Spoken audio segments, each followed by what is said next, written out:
Welcome, everybody. This is Derek. I'm from Northwest Guns, and you are on Shop Talk tonight, guys. Welcome to episode 2. I hope you guys enjoyed the first one that we did last week. This week, we're going to do another one. We've got one guest with us, Ryan from Boom Country Hydro Graphixs. So tonight is going to be a different kind of a shop talk topic. We're not out in the garage. We're in the office. We're going to talk about the one MOA hoax. So this is a video that another YouTuber put up about a month ago that really stirred up some controversy. And to be honest with you, I watched the video probably a full 4 or 5 times just to collect data from it. Now, is it possible to get one MOA rifle off the shelf? With the right ammo that rifle will shoot, absolutely you can get a one MOA. But is the common person not knowing what they're shooting, how they're shooting it, or what kind of rifle it is it going to get one MOA? Who knows? So, guys, I'm going to bring Ryan on from Boom Country Hydro Graphixs. We're going to have some fun tonight. We're not going to do a long live stream, maybe an hour. A little bit here, a little bit there. We might have some other guests come on. If we do, great. If we don't, well, that's good too. So, guys, I'm going to bring Ryan on. You guys have all seen him before. He knows he's been on the stream. And, hey, I'm going to bring him on. Good evening, everybody. How are you doing tonight, Derek? I'm not doing bad. We're going to get the slides up here or the other screen. So we're going to bring this up. So the topic tonight is the one MOA hoax. Now, we're not going to play the video because I don't have permission to do it on the live stream, but I want everybody to go and see that this video is real. And that being said, that's what we're going to talk about. Now, some other YouTubers out in Texas have done a couple different live streams with them. I believe it was Texas Predator Hunting Podcast. Seemed like really cool people. Definitely people I'd have a beer with. Wade is true. Yep. I already invited them if they're going to be at SHOT Show to meet us for a cool drink. Oh, absolutely. So let me move that off my screen and bring us back up. So is it possible to get one MOA on a out of a stock rifle? I mean, without having reloading it, powder, bullets, saddle reload development, ladder testing, is it possible? What do you think?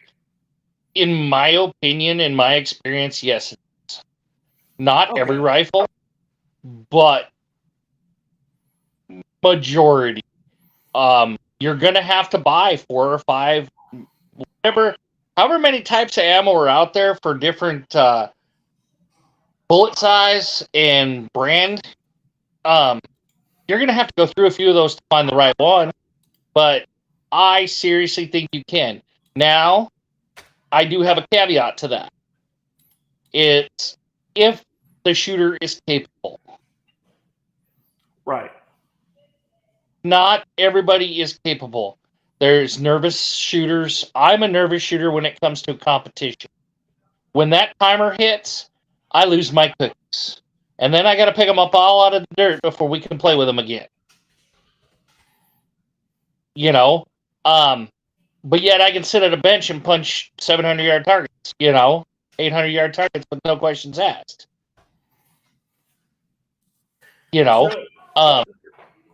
So even myself, who shoots what I consider one MOA at least, okay? I may be better than that, but I'm going to let somebody else tell me that because I'm not that kind of guy. I've shot with him, folks. He's not that good. Oh, wow. That's me right away tonight. I was going to save that for later. That's all right. Hold on. I think, hey, if there's a company out there that can send me a new hat that doesn't say Northwest Guns, well, I might have to have it. So, no, Ryan's a good shooter, guys. Me and Ryan have been shooting together for about 3 years now. We met each other a little over 3 years ago at the Badlands Steel Challenge, which is happening this weekend coming up. Fortunately, I'm not going to be there this year. Ryan's not Good going to evening, attend Jay. the match. But one of our friends, Ross, is. You guys have seen Ross. He's been on a live stream over a year ago. That was a great live stream. I tell you guys all go watch it. It was great. I still go back and watch it myself. James got to watch me shoot ELR. So ELR, I'm still a rookie at, and I don't claim that at ELR status. I definitely have a lot to learn in that category. We have a target set up now that we can practice our basic to mid-range stuff for light ELR. We don't have the far ranges yet, but we will work with the neighbors, and we'll probably have that available as well. And yeah, I did hit a few of them. GTM, good to see you this evening. You know, and it's going to come around. I really got to work on my load for my ELR gun. That is the biggest problem I was having. That and just seeing my shots to get myself in. ELR is a game of seeing your shots and guiding yourself in to get some points. Right. You know? So what can I say? ELR is, everybody thinks you're just laying there prone, you can easily hit shots. And a lot of people don't understand how hard ELR really can be. Same with PRS. Any shooting discipline is hard if you don't get to practice on a regular basis. One of these nights, I'm going to bring our friend Trent on. He got number 12 at the King of 1 Mile this year. I'm proud of that kid. Good kid. Trent's awesome. And he's wanting me to hit it next year. I can call him a kid because he's 10 years younger than me. I can't call him a kid because I'm older than all y'all. Yep, that's right, Grandpa. So I have to accept that with pride. Derek 2.0, that's what he kind of calls me. So yeah, we'll love to get a little Derek 2.0 up on the live stream sometime, but we got to make it at that point. Yeah, he's a good young man, and yes, we will get him on a live stream. That'll be a blast. Yeah, we're going to be sponsoring little Derek 2.0 next year for NRL 22 stuff.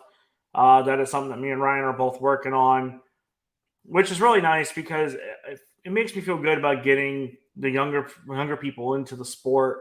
One of my sons is going to be jumping into the sport with us. You guys are going to be seeing him on live streams and videos here soon down the road because he is into shooting. Hopefully, once James gets his schooling all done, then he'll be joining our team as well. Yep. And James knows he has a spot. There's no reason for him not to. But, I mean, we're all just a group of friends. All have a good time. We all get together at least once or twice a year, go shoot a match, and everything.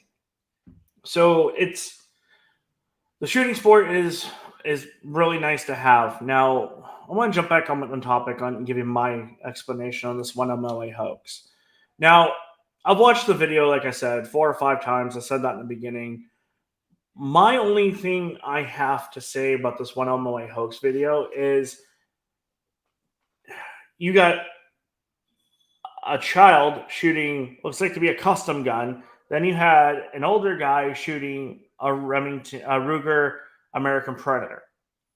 So, to me, there's no consistency in this video with one particular gun. Now, if you would have taken the same gun the kid hit, the same and throughout the whole video, then I can understand the one MOA hoax thing with people.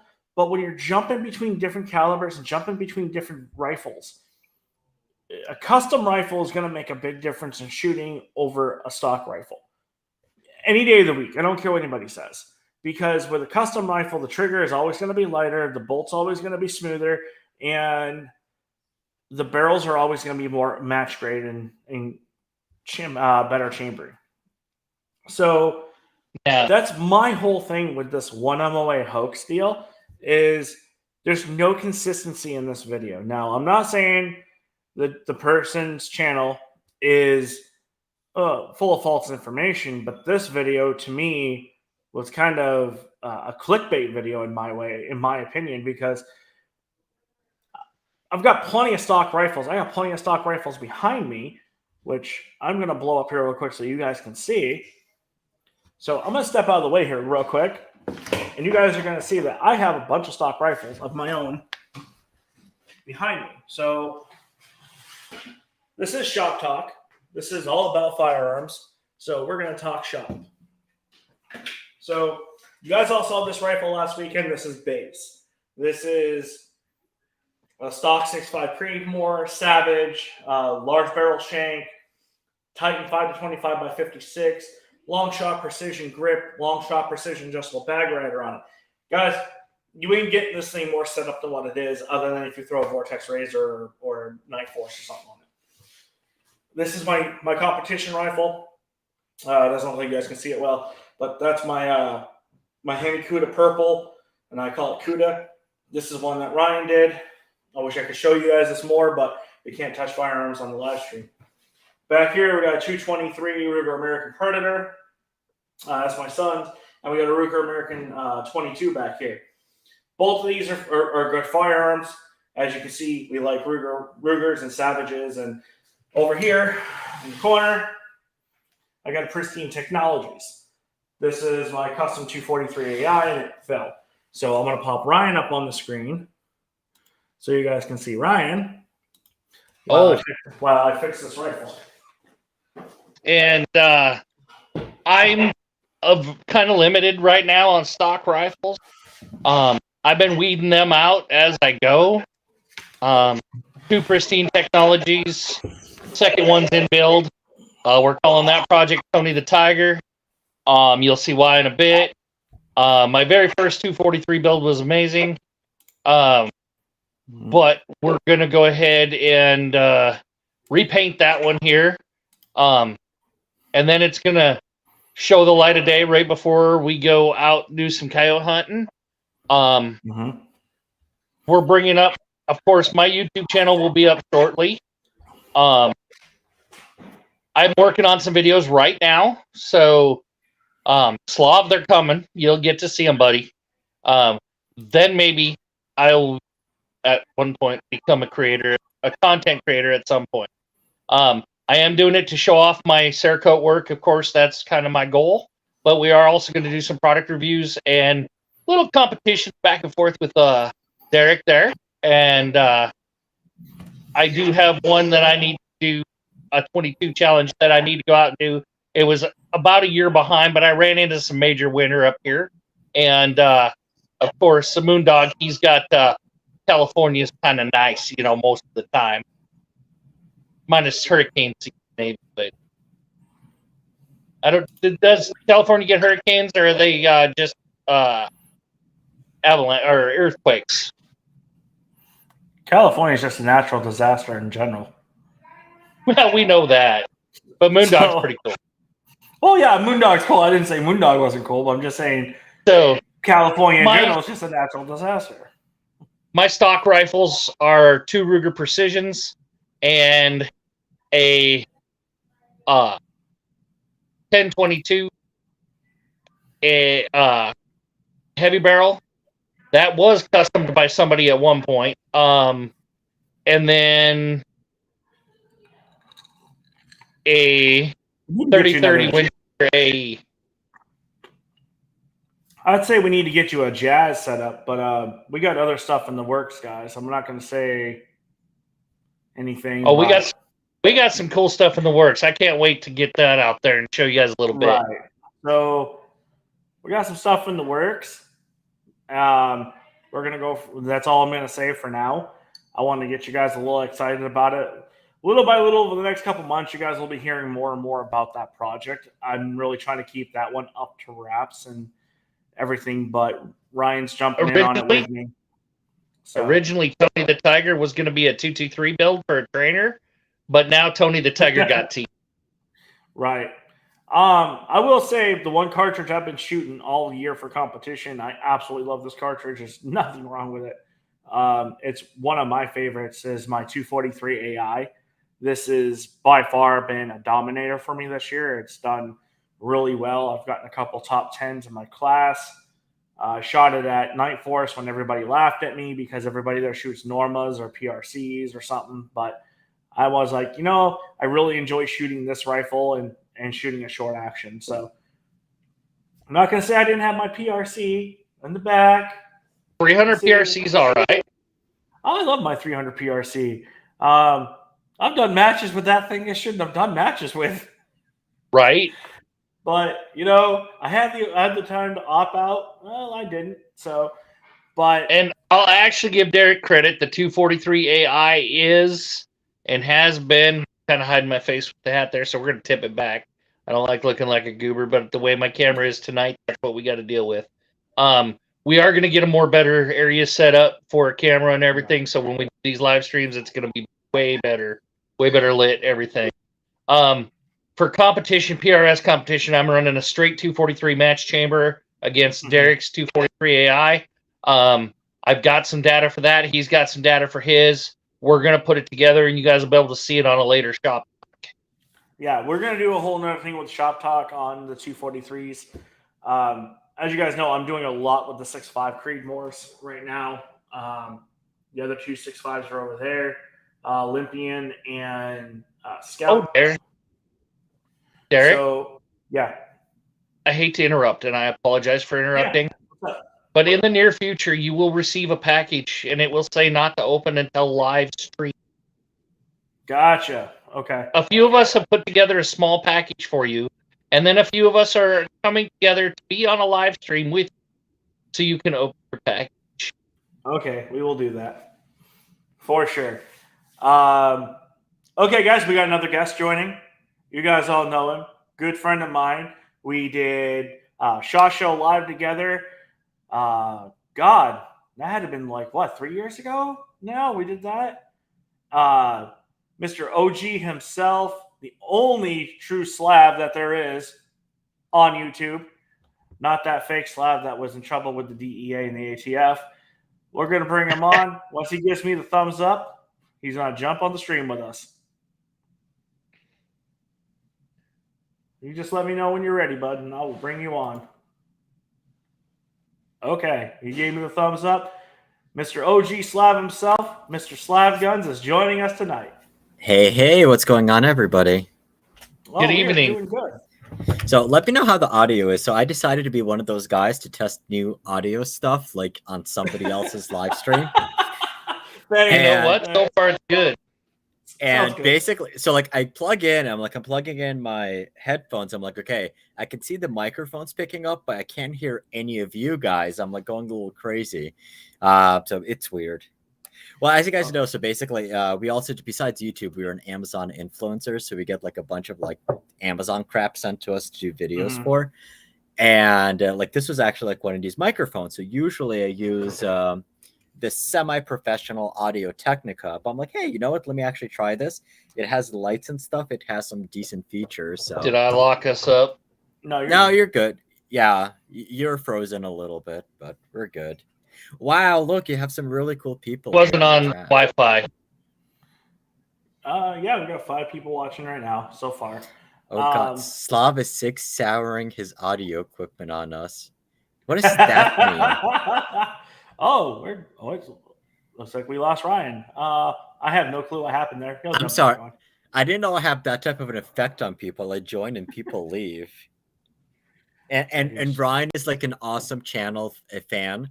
So he's been a supporting member of our channel. So Ryan, thank you very much. I just wanted to point that out. No, and I appreciate it. I mean, I invest in things I believe in.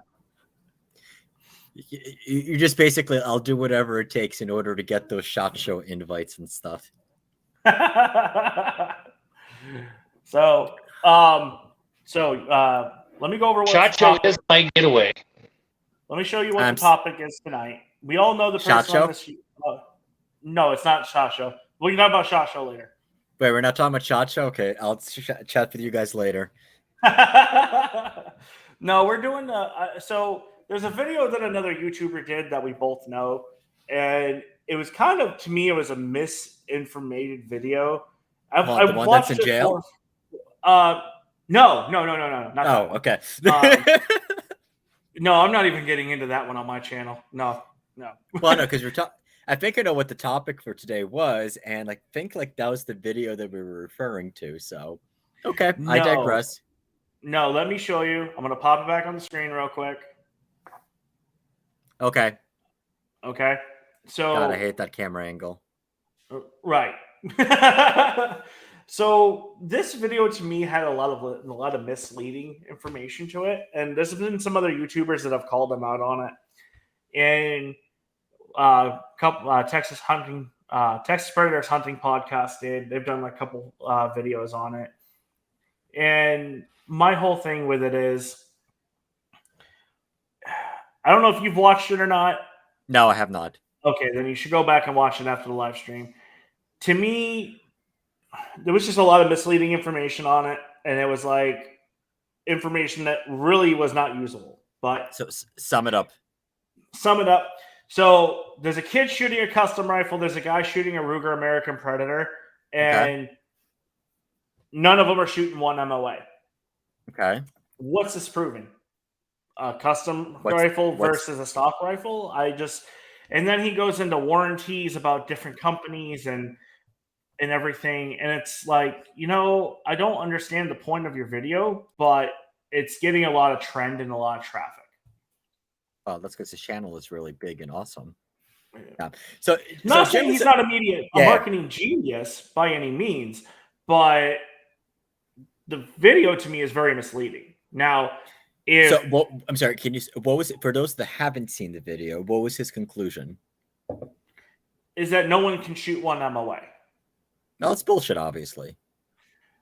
And that's what I got out of it, was like, no one can shoot 1 MOA. He has a kid shooting a custom rifle. I don't know what caliber. He doesn't say what caliber he's letting people shoot. And you can tell the rifle's got a little bit of kick to it. It's was it HNT 26 MDT chassis with a carbon fiber barrel. And you see a couple other guys shooting Ruger American Predators. Mm-hmm. So what are you proving with this? There's like stock versus custom. Well, what I really get one way out of it. I mean, so here's what I would basically say, and I think like we've covered this topic quite a few times, and it's almost like every time like we look at the guns, and even when we think about how it's different being a gun owner right now versus being a gun owner. So I've been shooting for 15 years. So when I got my first rifle, so this is, let's say, when we started the forum, it was 2008. And I got my first real rifle, which was a Remington 700 VS, because I couldn't get the 700 police. And I got it in 308. And at that point, when you're getting a bolt gun, if you can get a gun that shoots 1 MOA, that was like really, really awesome. Because at that point, really kind of the only way to get a rifle that was going to be that accurate is you needed to have a gunsmith and work that way. So at that point, I think you needed to have a gunsmith in order to produce the accuracy. Versus right now, if I don't have, let's say, for example, if you're buying a cheap $300 Savage Axis Cabela Special, if that gun doesn't shoot 1 MOA, it's a piece of crap. Because I think with the way the technology and manufacturing has changed, and you guys are more involved in the manufacturing side of it, but when I go on these company tours and, like, let's say, for example, you visited Ruger, you just came back from Troy, and 1 MOA is absolutely hittable and doable with the advances in modern manufacturing. And it's only if you want to be, let's say, for example, sub 3/4 MOA consistent or sub half MOA, that's where you need to spend a lot more money. And obviously you need to have your skills as a shooter. But I think for the most part, as long as you have a decent rifle, which is not a Springfield 2020 rimfire, unless you have a check attached to that. So as long as you have a decent rifle, as long as you have a decent rifle and you have ammo, which is known, let's put this way, at least you have consistent ammo, there shouldn't be anything preventing somebody from shooting 1 MOA 3-shot groups. I'm not even talking about what my expectation is, which is 5-shot groups. But I mean, even my crappy Mossberg Patriot and 6.5 PRC, it can't put together a sub MOA 3-shot group before the barrel completely heats up. Obviously, though, I mean, and the one thing I think we all take for granted is that you need to be able to have those skills as a shooter as well, because not everybody has the ability to stay consistent for those 3 or 5 shots, whether it's by their own skills or perhaps they have their own disabilities. And disabilities, let's say, for example, I know a lot of shooters that have like tremors, they have nervous conditions, Mhm. they can't sit in a position for that prolonged period of a time. Or let's say, for example, you're a child and you can't get the proper length of pull because the stock doesn't adjust that well for you. Right. So it's not that you as a shooter can't, it's that the system is not allowing you to extract the most out of it. But I would say, let's say within 100 to 300 yards, I think my expectation is the gun is going to be one MOA capable with your decent shooter. I'm not going to say average shooter, but I would say with a decent shooter, it should definitely be expected. That's my Right. take on it. And I mean, I agree with you with people who have trimmers and people who are just nervous behind a firearm. I had a hard time for the longest time getting something down to a half MOA, even on a custom rifle, until I started taking blood pressure medication and actually got my blood pressure regulated. It let me help me get my breathing back into order where it needed to be, like it was back in training years ago. And now I can just sit behind the rifle and just and hammer it out, especially with the 243 you see over here sitting in the corner. I can shoot .3s, .4s with that rifle all day long. And I'm doing it. Oops, wrong cartridge.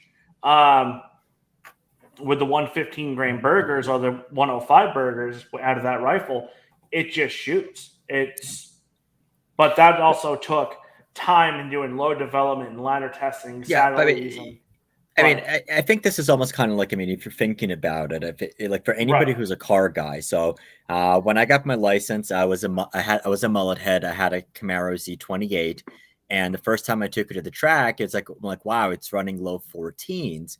And then you try so hard in order to break from the 14s to the 13s, and then running 12s was just like, wow, you got like, until the Mhm. LSs came out, it's like you're running 12s, that's insane.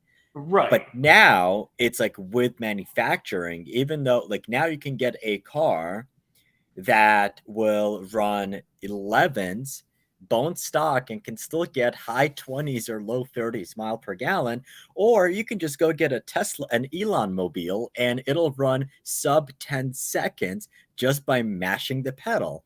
So I mean, things have changed. I mean, you still need to have skills as a driver, but so I would say like while 12 seconds, let's say for example, while now running a 12-second or 13-second quarter mile time is what running 13s or 14s used to be before. Once you're trying to go significantly below that, you either need to have a hell of a gun or your skills really, really need to be on point. And I think anybody as a shooter should be capable of shooting one MOA 3-shot group. But Mhm. if you're trying to say, hey, can you do it consistent 5-shot groups, and let's bring it down from a 1 MOA down to a half MOA, I mean, for that, a lot of things need to align and a Oh, lot of things definitely need to be there. Even though absolutely. it sounds like, okay, well, it's half versus 1. It's like, well, it's like, especially once you go past 100 yards, it's like it takes quite a bit. Right. I mean, because if you don't have a rear bag to stabilize it, a good bipod or a good rest, if you're a bench rest shooter, Yeah. there's a Well, lot of things that take into play well, on this. And okay, and I you agree guys with are working gun retail though, so I mean you perfectly well understand this. So Correct. Mhm. in our private gun tuber creator group, so one Right. of our friends, he had a Christensen and he had a Bergara, and they can't Mhm. shoot for shit. Nope. And I mean the other aspect with it is, so I'm like, we're all giggling because we know that basically it's like a Christensen generally will have a hard time working, and a Right. Bergara, it's completely not unheard of when the gun doesn't shoot well. Like Bergaras typically they either shoot lights out or they don't shoot, and there's very little in between. And that's Right. part of the way that they're manufactured. So there are obviously guns that will have manufacturing issues, or there'll be something that sticks out like a sore thumb. And I think for anybody, any one of us, or anybody who's a more experienced gun owner, we would be able to kind of quickly figure out and diagnose what the issue that's happening. But I would even basically challenge the same things. I mean, like, I remember even when I started this YouTube channel, one of the first guns I reviewed was the Thompson Center LR 308, the performance version of the Venture. Yeah. And so, like, right now I shoot primarily long guns, but as a gun owner so let's say, for example, 15 years as a gun owner, let's say 5 years involved primarily on the rifle side. My first 10 years, I mean, I would put 80 to 90 to 100,000 rounds a year through guns, but it was primarily in the pistol side. I knew how to shoot rifles, but I wasn't experienced with them. And kind of like the best example of this would be, so I'm doing a video with the Thompson Center LR308. And so I put the scope on, I go out to the range, I put a box of ammo through, and I'm like, wow, this gun actually shoots pretty well. I put another box of ammo through. Okay, these groups are starting to really open up. I'm like, okay, is it me as the shooter, or what is it? And after like 3 or 4 hours, I'm like, okay, screw this. I don't know. I'm like mentally drained and exhausted. I start putting the gun back in the case. The scope tilts over because the scope base came loose and undone. So here's the question. Is it that the gun somehow became inaccurate, or was it something as simple as a scope base? And I would venture to guess, I mean, a lot of the issues that people are having are going to be more related to the ancillary stuff rather than the actual barreled action itself. So by that, I mean, it's either crappy ammo, or the scope base, or the scope rings, or the trigger is not properly adjusted, rather than the actual barreled action.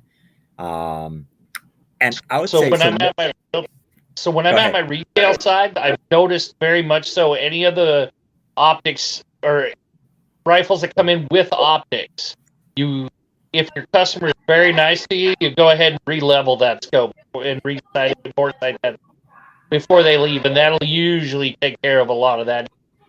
Yeah. Well, and let's be honest. I mean, like, for us, it's like, okay, we might have a $500 gun with a $2,000 scope on it, but for most people, that's ridiculous, and they're gonna go buy a $1,000 Bergara, and what are they gonna put on there? They're either gonna put on the Cabela Special at best, or they're gonna go on Amazon or somewhere else, or they're gonna find a scope that they already had. Because in their mind, it's like, well, I already spent $1,000 on this gun. I can't really spend that much more. And the gun is obviously the most important part of the equation. So they might get a cheap scope that might hold zero, possibly a little bit. But I mean, like, the more crap you put on the gun, it's like there are a lot more things that can potentially detract to it. So, I mean, like, on one hand, like, I do agree with Jim's point and intent of the video, that there's a lot of things going into the equation that would prevent somebody from shooting good groups. But on the flip side of it, once you have that experience, you would quickly know how to isolate those issues. And you generally, I don't think, would hold that against the gun itself. And beyond that, I think, like, basically, if any of us are having a bad day shooting, or let's say, for example, as soon as you pull that shot, I mean, you basically know in the back of your mind, before you even look at the target, I pull that one. It's like, I don't even need to look at the target. I know I broke it early, or I crushed the trigger, or this or that, or whatnot, or the wind picked up. And while that might be easy for us, I think for the vast majority of gunners, it's extremely difficult. Agreed. Okay. I can agree with that. And, you put somebody behind a gun like a 300 PRC and they've never shot anything bigger than a 22. I don't expect them to hit a 1 MOA. I don't honestly expect them to hit 5 MOA with it. But now here's a question: Did they shoot with a suppressor or without a suppressor? It looks like without a suppressor, I believe. Okay. Because, I mean, the other thing I even noticed, like, I shoot better without a can in larger caliber. So, like, I personally, so coming from the gun games world where, like, we shot, like, faster recoiling, snappier cartridges, like, I love 300 PRC, and then I got my first suppressor out of ATF jail. I put it on there. I'm like, oh my God, this is going to be the bee's knees. I'm going to shoot a big-ass round with a big can, and it's going to be super quiet. I pulled the trigger. I'm like, oh my God, I can't stand this because I'm sure you guys know. So, like, once you put a big can on a big round, instead of having that nice sharp recoil that goes quickly, it just like prolongs it. It's like somebody's pushing your shoulder over a longer period of time. It's a straight push. Yep. And so basically the issue with that is now you got to keep your fundamentals not until the bullet just leaves the barrel, but that extended dwell time while the bullet is still in the suppressor. Because even while that push is happening, you still need to have your fundamentals down, and it makes it that much more difficult once you start putting the can on. Well, here's the thing. It looks like one of the rifles is a carbon fiber barreled. Appears to be it's a long action with on an MDT HC-26. Is it a Bergara? In which case, I agree with this video. You know, I think I know what rifle it is. To be honest with you, I believe it's his custom 7 PRC he had done. Is it a Fierce? No, it's got an MDT chassis. It's not a Fierce. Well, you could have put a Fierce in an MDT chassis because that. Easily. Yeah, true. But I mean, but he also has a couple different 7 PRCs. Yeah, well, we can ask him. I will say, though, I don't think that Jim is the best precision shooter, and there have been other guns that he's covered in the past where he wasn't able to get the best groups. I also think it's possible it could be the ammo, could be the fundamentals, could be where he shoots. I mean, it could be a number of different things. I mean, especially I don't know, like anytime I shot out at SHOT Show or in the desert, like I'm not at my best versus I'm shooting prone in the nice range where you have wind being blocked in all directions and all of that stuff.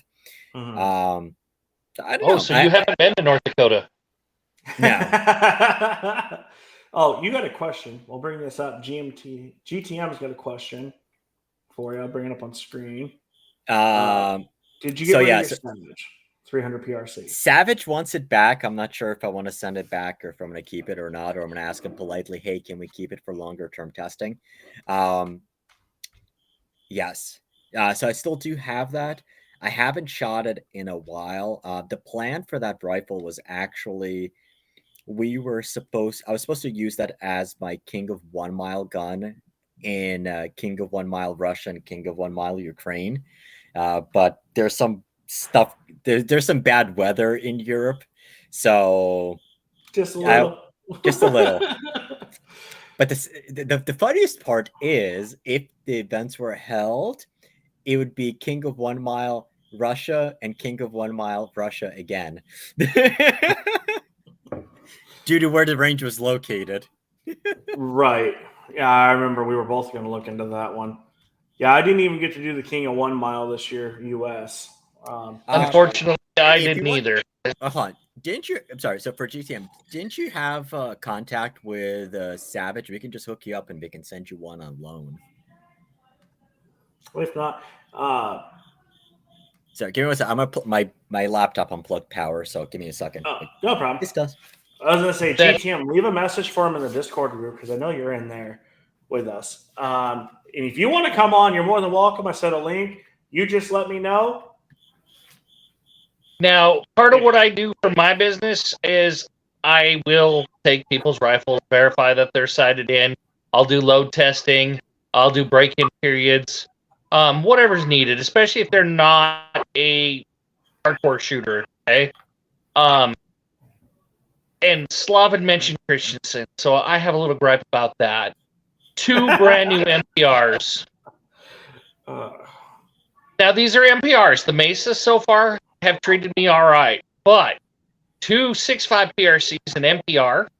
One of them was bought at my second job, which is not my business, but it is the second job that I work at, which is sales of firearms as well as archery technician, which is my main to be in there. reloading technician.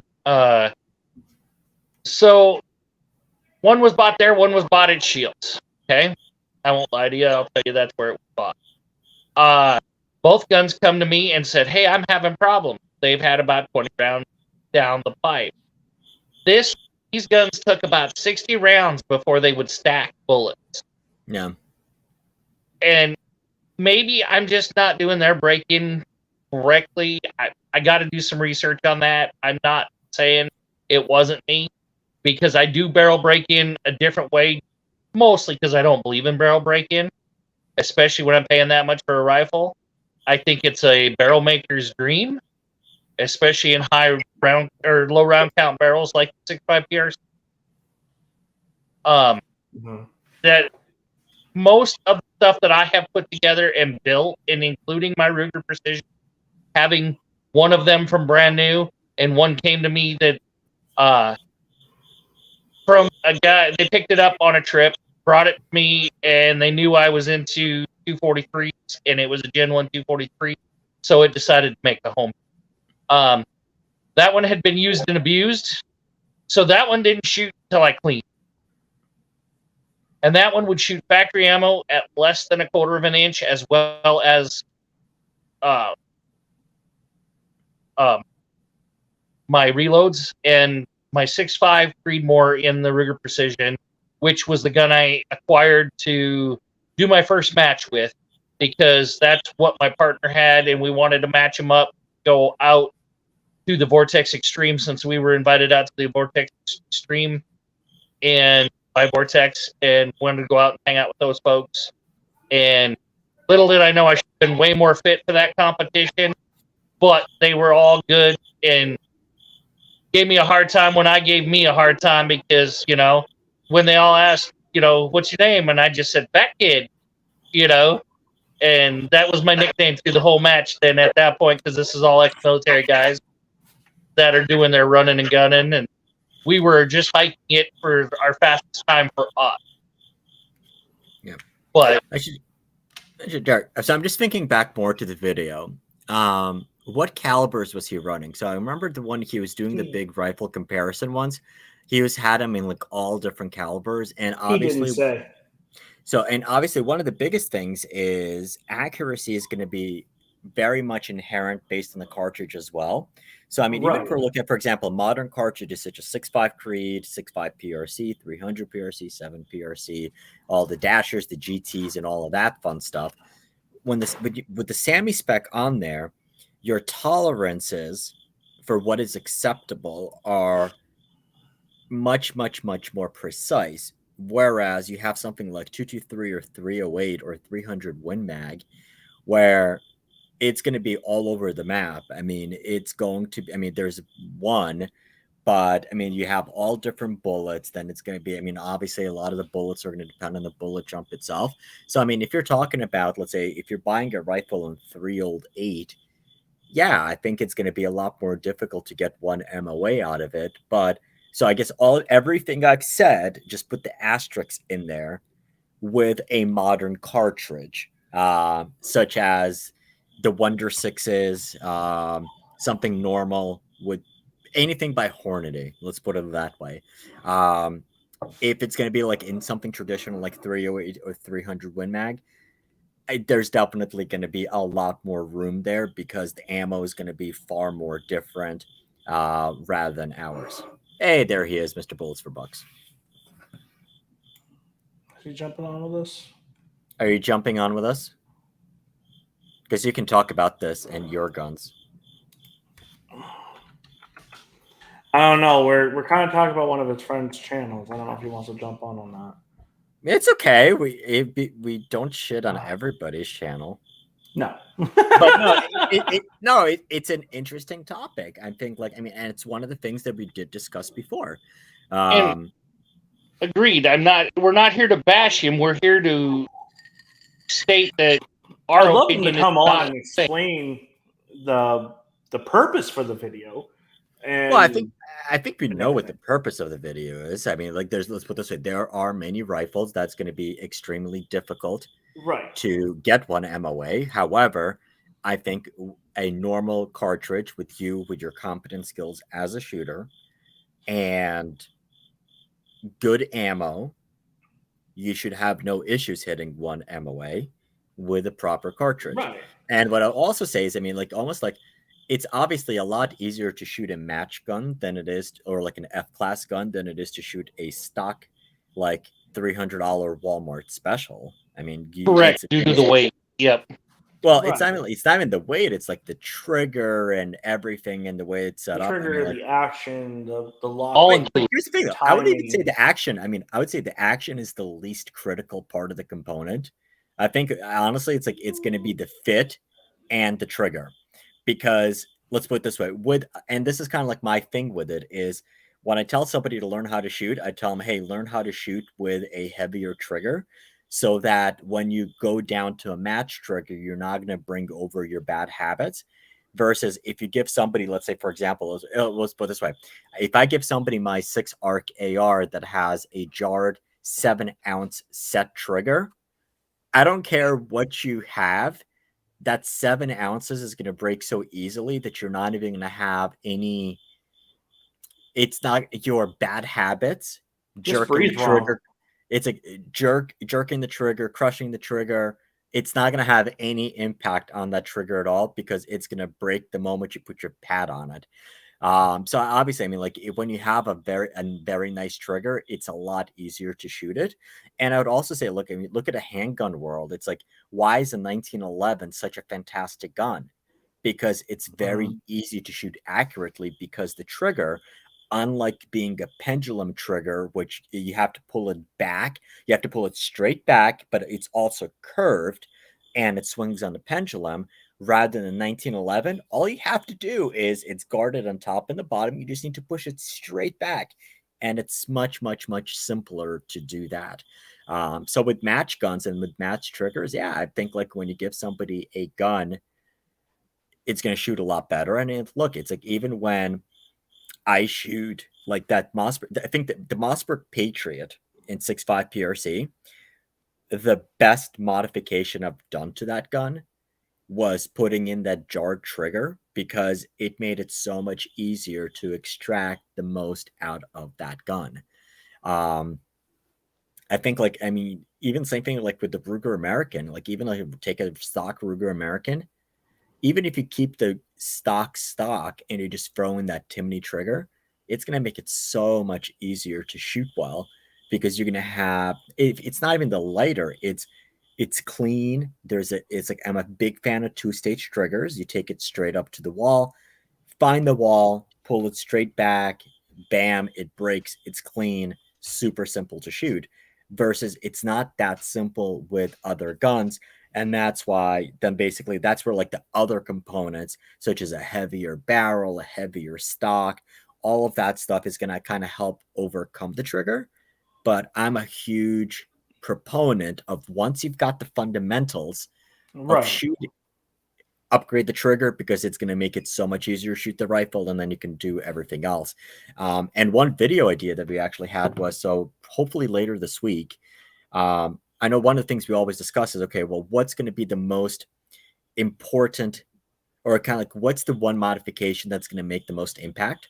So we have my stock Savage switchback in 6 ARC, and I have my gun that like I was always in love with. It was my first Remington 700 VS, but obviously I can't get that one anymore. So I rescued from a friend of mine his beautiful, it's about 10 years old, so it's right before Remington declared bankruptcy. Remington 700 heavy varmint synthetic. It came in like that Hogue overmolded stock, but it's a heavy contoured 6.5 Creedmoor barrel and a fairly nice action. And he couldn't get any accuracy out of it. I'm like, great. Despite having a great area 419 break and a trigger tech trigger on it, he's like, I can't shoot this. I'm like, perfect. I will buy that. Like, so he traded in for a Scar or something else like that. So I bought the gun. And so we're going to take both of those guns, one in 6 ARC, one in 6.5 Creedmoor. I'm going to put them back to stock. We're going to shoot them with 3 different shooters. So I'm going to have myself, So I call myself YouTuber class. Then I'm going to have a friend of mine who shoots quite a bit. And then I'm going to have the friend that sold me that gun that couldn't shoot. So more or less a novice shooter to precision rifles. I'm going to have him shoot it. So we're going to get baseline of the groups. And then one by one, we're going to swap out the stock. We're going to swap out the trigger. We're going to put on a muzzle brake. And probably we'll play around with the optic maybe and see what's going to have the biggest impact on the groups. Because, I mean, I don't know. And it was just really, really curious for me. So I'm looking forward to getting that answer. And I think that would probably help explain possibly some of the videos, because I don't think anyone's actually done anything like that, like one by one. So there's one other person who has. Well, I mean, the gun collective in that video that like drives me. No. Eric Cortina did a 6.5. Awesome. A 6.5 series where he kept one stock and then kept one where he upgraded different pieces, like put an EC tuner on it, or played around with the stock trigger. I think he changed the trigger on one of them. But here's the thing: you're also talking. Here's a guy who's a F-class shooter. I hate saying the word novice or amateur, but you're coming at it from a different point of view, and I kind of like that idea. It's kind of like what I'm doing with the 6.5 Creedmoors on the premiere episode of Shop Talk last week. Is I got a stock 6.5 compared to two custom 6.5s, but the custom 6.5s have different barrel lengths, different triggers, and we're gonna play around with that. Yeah. Excuse me.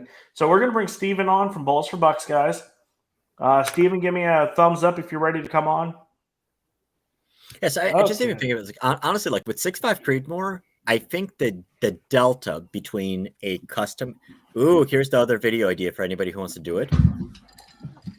Taking a look at the change between a custom and a stock in various calibers, and I'm almost guaranteeing that the difference between a stock 6.5 Creedmoor and a custom 6.5 Creedmoor, or even like a cheap and an expensive 6.5 Creedmoor, is going to be significantly less of a gap than a cheap 308 or a high-end 308.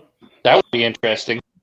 Well, here's the one thing I'm doing is each one of my guns, all three of them have barrel nuts. Not one of them is a shouldered pre-fit. So my whole thing is I want people to see that accuracy can come from having a barrel nut system. I don't think not. You ask everybody else. Actually, there's another YouTuber who's a friend of mine who tells me all the time, or he says in his videos, that a shouldered barrel is always more accurate than a barrel nut system. And I will tell you, most minor barrel nuts. So I don't think it's going to make that much of a difference, or maybe it's going to be like a fraction of a percentage. Like it's, I think in the grand scheme of things, it's insignificant, and I think people like lose sight of it. And I think, and this perfectly answers kind of like one of the questions. So for somebody who's like deep into that world, it's like for somebody who's for somebody who's deep into that world, it is common sense, and your expectations are going to be significantly different than like somebody who's just getting into it, or like a regular gun owner. And I think to a regular gun owner, all this stuff it's going to be completely insignificant. And it's going to be everything else that is going to make the difference. I mean, it's fundamentals, but let's put it this way. It's like, okay, it's like people will say like, oh, I can shoot a CZ better than I can shoot a Glock. If you're a professional or you're a higher end, like if you're a match shooter or somebody with a lot of experience, you can hand somebody a high point and we're still going to do really, really well. And I give you like a great example of this. So when I was getting started with handguns, I was doing matches. I was a sponsor coordinator for a USPSA area match. It was Area 8 in Virginia. And one of the sponsor shooters was Mike Hughes. So he was on Top Shot. He was, that's when he came out with his cert guns. And So he was a sponsor, so we gave him a slot. He was like, yeah, definitely would love to come out. And he competed. He generally shot with his competition Glock. I don't remember if it was a 17L or a 34. But when he was flying, like, he shows up late to the match. I'm like, hey, Mike, what's going on? Everything okay? He's like, yeah, the airline delayed my bag. Like, they can't find it. That's where I have my match gun and the ammo. But, like, I still wanted to come out and shoot. So he shot the match with his Glock 26. That was his concealed carry. So he was able to carry on the plane. And he went to Walmart. And he bought factory Winchester white box, and he was shooting the match. And so all the stages that he shot and we walked him through, he was placing near the top 2 to top 3 against other shooters with a subcompact carry gun with Winchester ammo. And it was only when one of those rounds caused a issue with his gun, the gun seized up because one of the Winchester white box rounds, there was no flash hole, so the primer went kaboom. It lodged the round in the chamber, and he couldn't finish anymore. But the whole point of that is like, okay, you give a stock crappy gun to a competent shooter. So if Eric Cortina can shoot any rifle and it's going to do really, really well, versus a regular shooter, it's going to be like night and day difference because they don't yet have those skills. And an expensive gun or a match gun is going to make it easier to shoot well, and it's going to cover up a lot of bad habits, and it's going to cover up a lot of poor skills. Sure. So we got the best gun tuber here. Bullets4Bucks. I saw his tag. And that is why I don't have channel tags on my live streams anymore, because of that guy. Because he doesn't want me getting any benefit or credit for being on his streams. Because it is annoying as hell when you do so. No, what you don't understand is when you join a live stream, unless you disable the message, what it does is, like, it'll show Northwest Guns has joined the stream, or Ryan, aka Boom Country, has joined the stream. So I'm talking, and all of a sudden you sign on, the voice comes on and says, "Best gun tuber Bullets4Bucks has joined the stream." It is annoying as shit. I love it. So because of that, even though I disabled it, that's why I don't have channel tags on there anymore. Oh, I love it. Oh. Damn. What were you guys talking about before? Okay, so Jim published a video that basically says guns are inaccurate and it's very, very tough to shoot one MOA. And Ryan and Derek, Ryan is more senatorial and he knows how to stay polite, but Derek took it to his ego and he's like, no, it's complete BS. And that's what we're just basically discussing. So Jim, I haven't seen this video. Okay, we haven't said names, but thanks for breaking that one. Okay. I think people know him. We said, okay, you just said his name. No. He's basically talking about, like, it brought up the name of the channel. It's like, well, you posted the name of the channel. Oh, so I'm assuming Backfire. Yes, yeah, that Jim. And I haven't seen this video. What is this? So he was saying, based on what you guys are saying, you're saying that he said that guns aren't accurate or inherently accurate, right, and it's difficult to shoot sub MOA. Is that what I'm hearing? Yes. What's the name of the video? Right. It's called the One MOA Hoax. Oh, stock hunting rifles. Well, here's the thing. Some of the guys shot wasn't stock. Custom rifle in there that a kid shoots, and then a guy shoots a Ruger American Predator. Now, is he saying off of rests at 100 yards? I'm assuming. No rest. Good ammunition. There's no rear bags.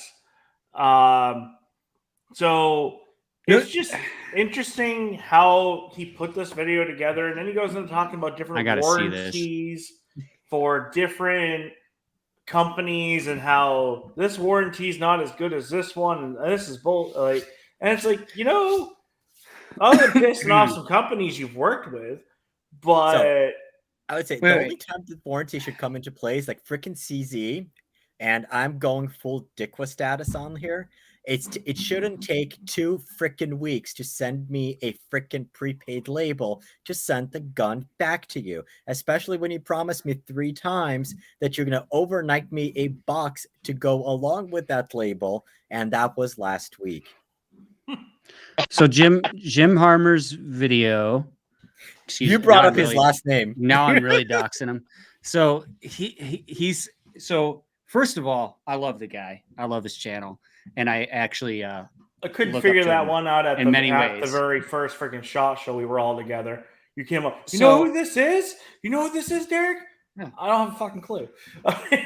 Well, I think he's a great guy. I have a lot of respect for him, but that doesn't mean I agree with all his content, though. I think that Oh, I don't know So the you're guy. saying- I don't know a guy Are- to give a straight opinion about him, to be honest with you, other than I got shunned by him at SHOT Show this year. But yeah, I he don't. probably But has. what the fuck ever. But we're just talking about the video because this video has come up multiple times Really, on different YouTube channels. I really. Oh, yeah. I gotta Oh, yeah. look this up. So the one MOA hoax, is that what it's called? Yes. Now, is he talking about like if you don't use proper front and rear arrests? Like what are the parameters of his scientific analysis? That's what I'm wondering. That's What are the whole parameters? thing. There really He isn't didn't one. see him using any. That's why we were curious of what he was. Where I'm coming from is he didn't use any of the same equipment. None of the shooters shot the same firearm. No rests, no nothing. It was kind of almost offhand. I'm wondering it- what calibers, because like I said, I mean, there are going to be some Same here. calibers. Was And this in the posted past, April 1st? Just kidding. Let's see here. Well, I don't know the guy, so I don't have a dog in that fight. I'm not saying he's good, bad, or indifferent. I just don't understand where he was headed with this video. That's my goal. Well, we can we're discuss discussing it, so based on Yeah, that's- objectiveness, and it has nothing to do with him as a person. Yeah. I mean, No. like I said, I like him as a It's person. as I about- a respect him. person, he's an awesome dude. Very smart, very nice. Well, I'm talking he's- about the video, not his character. So Well, the I wanna video put that looks- out front. Sure. The video looks super like it's great because it got 534,000 views in a month. So by those I think statistics, he's it's a highly marketing guy through and through. Maybe that's what this Right. is. So he's saying is- he's he is making good up at that. drama for the sake of drama? No, It's I'm not. possible. But I think People that like he's drama. definitely. I think he definitely tactfully. Tactile? No. Tactically? Yes. Tactfully can use things to get views, Yes. but not in a dishonest way. Just a different perspective. I think that. Well, I mean, obviously, I disagree. I actually think that almost all modern rifles are easily capable of sub MOA with basically- premium factory ammunition. Even hunting rifles, even the cheapest hunting rifles, with proper rests and just pretty minimal training. I don't think it takes a lot. Obviously, the cheaper, the lighter, the chintzier, then maybe the better the fundamentals need to be to compensate. But obviously, I totally full-heartedly think that you can easily get sub MOA. Now, sure, not every group. I mean, I think people exaggerate a lot on the internet, and I'm probably guilty of it too, where it's like, oh, that's half MOA all day. Well, maybe if it's a 15-pound rifle, but I seriously doubt that people are getting half MOA all day on their Ruger American every single group they shoot. But I mean, I was just editing a video on a Ruger American today, and it did shoot sub MOA in the first 3 groups ever out of the rifle easily. And I wasn't even shooting that good, I don't think, that day. I also had a Savage 110 shoot easily sub MOA. I've had an Axis shoot easily sub MOA. So I obviously I disagree with that analysis, and I don't understand why he would say that. Well, I don't my either. question was, was it marketing? And I think he was marketing his channel himself. But here's the thing.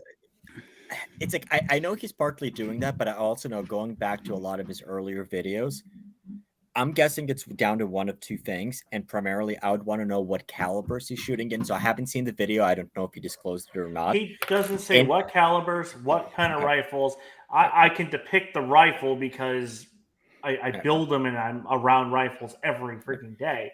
So, but it's just the first videos that he did that really got him a lot of subscribers and a lot of views. When he was comparing rifles, he was talking about accuracy. All of them were in completely different calibers, and he was like, well, 6.5 Creedmoor is more accurate than the 300 Win Mag. Well, yeah, obviously those two cartridges are going to be completely different. 300 Win Mag is going to way more recoil. Well, besides the recoil, so basically it headspaces on the rim and the back, versus you're going to have your 6.5 Creedmoor, which is going to be on the neck. The tolerances are going to be significantly on the shoulder. Your tolerances are going to be significantly tighter with 6.5 Creedmoor ammo. It's like it's very, very, very different, and I think it's completely unfair to say that.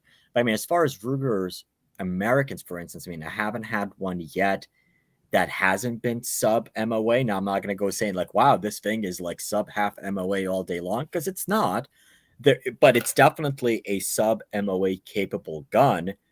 And that's because it's just, unless there's something specifically wrong with that gun, sub MOA is completely doable. Now, if you're talking about, let's say, for example, if people are claiming guns are sub 3/4 MOA accurate, yeah, I would say the vast majority of them, probably it's going to be more difficult to do that.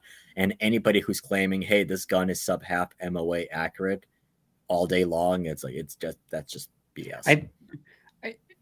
So it's interesting that it has the word hoax in the description, which makes me wonder if it is a hoax essentially. But I think that the description says most hunters think a hunting rifle generally can shoot sub MOA. Essentially, that's what it's saying. But this video, I show how achieving that type of a precision in a hunting rifle is actually harder than that in a safe environment he didn't put, I don't know what he was thinking. At gun range, I challenged hunters to see if they could shoot a 1A. I think that I can. Here's the devil's advocate on this. When I first started shooting a bolt action rifle, I was already in my 20s. I'd never owned a bolt action. Probably only shot a bolt action like a couple of times my whole life, and I was raised where if you could hit a pie plate at 100 yards, it was good. In Michigan, nobody shot further than 100 yards on a deer. Most of the state use shotguns. Now they use straight walled cartridges a lot, but to hunt with. And so when I first started shooting, I thought a 3 or 6 inch group was good at 100 yards. So I can see how there is probably a lot of people, certainly on the East Coast, that might have a difficult time or think it's very difficult. But I don't. I think that's because are we talking about, is it difficult for people that have zero experience or that have a couple basic fundamentals down or know how to use a rear rest and front rest? Right. If you know how to use that, then it's not difficult. I think. Yeah, it's interesting.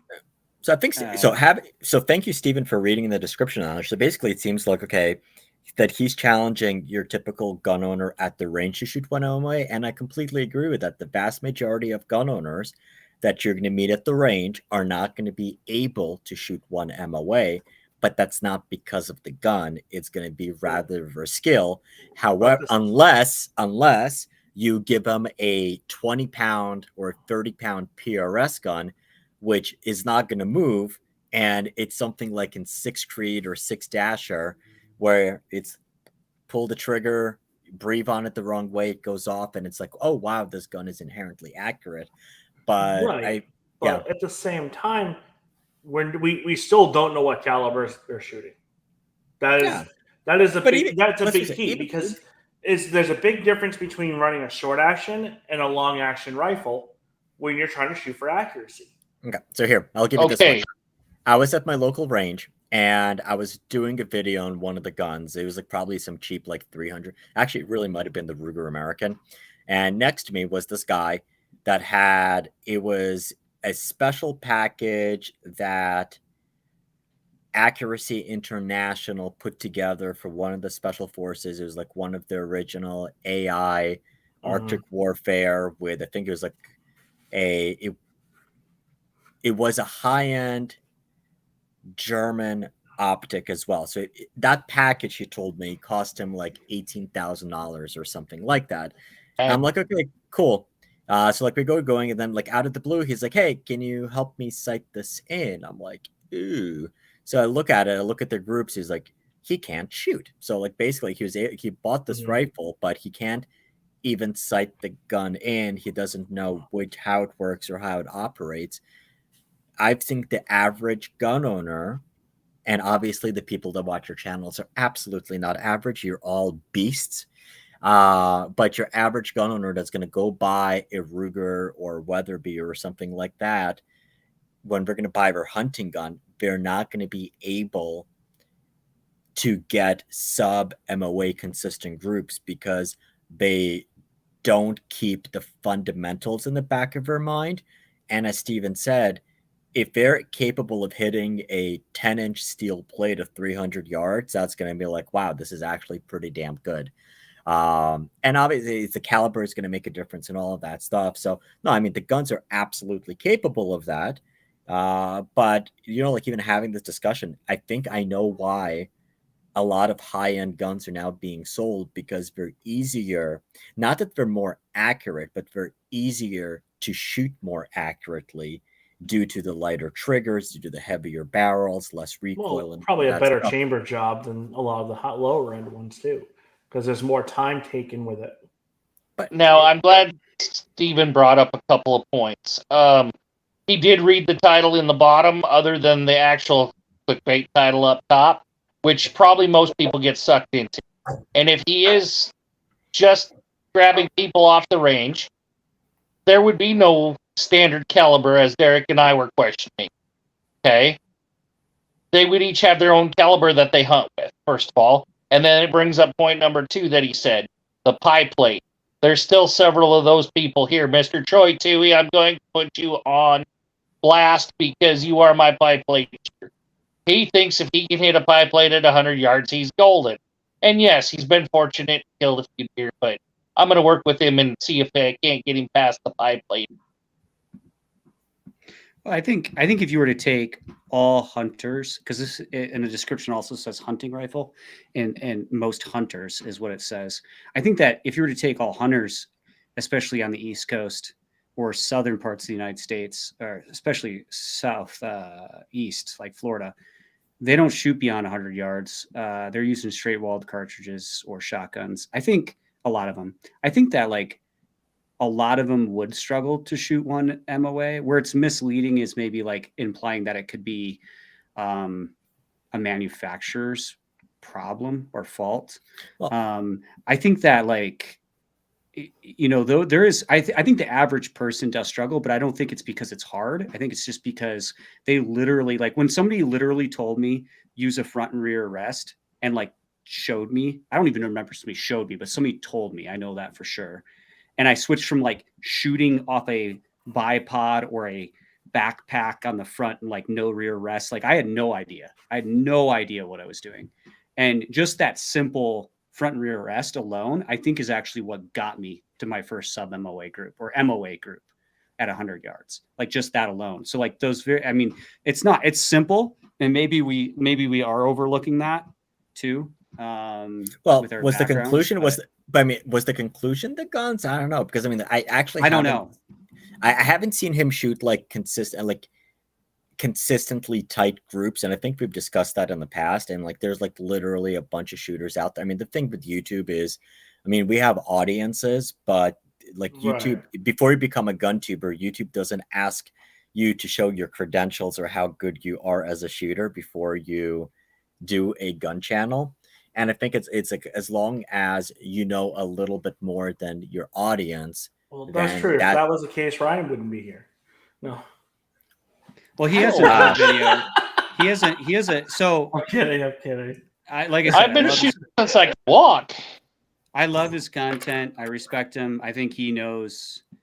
I think he does a better job than any of us in many regards. But and that myself included. I think that he has another video that recently came out that I almost made a reaction video to, and I still might make a reaction video to it because I think it's insane.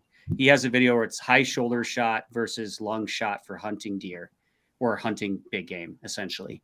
I haven't watched that one yet. He in the video essentially implies to some degree or at the end that he is a high shoulder shot guy.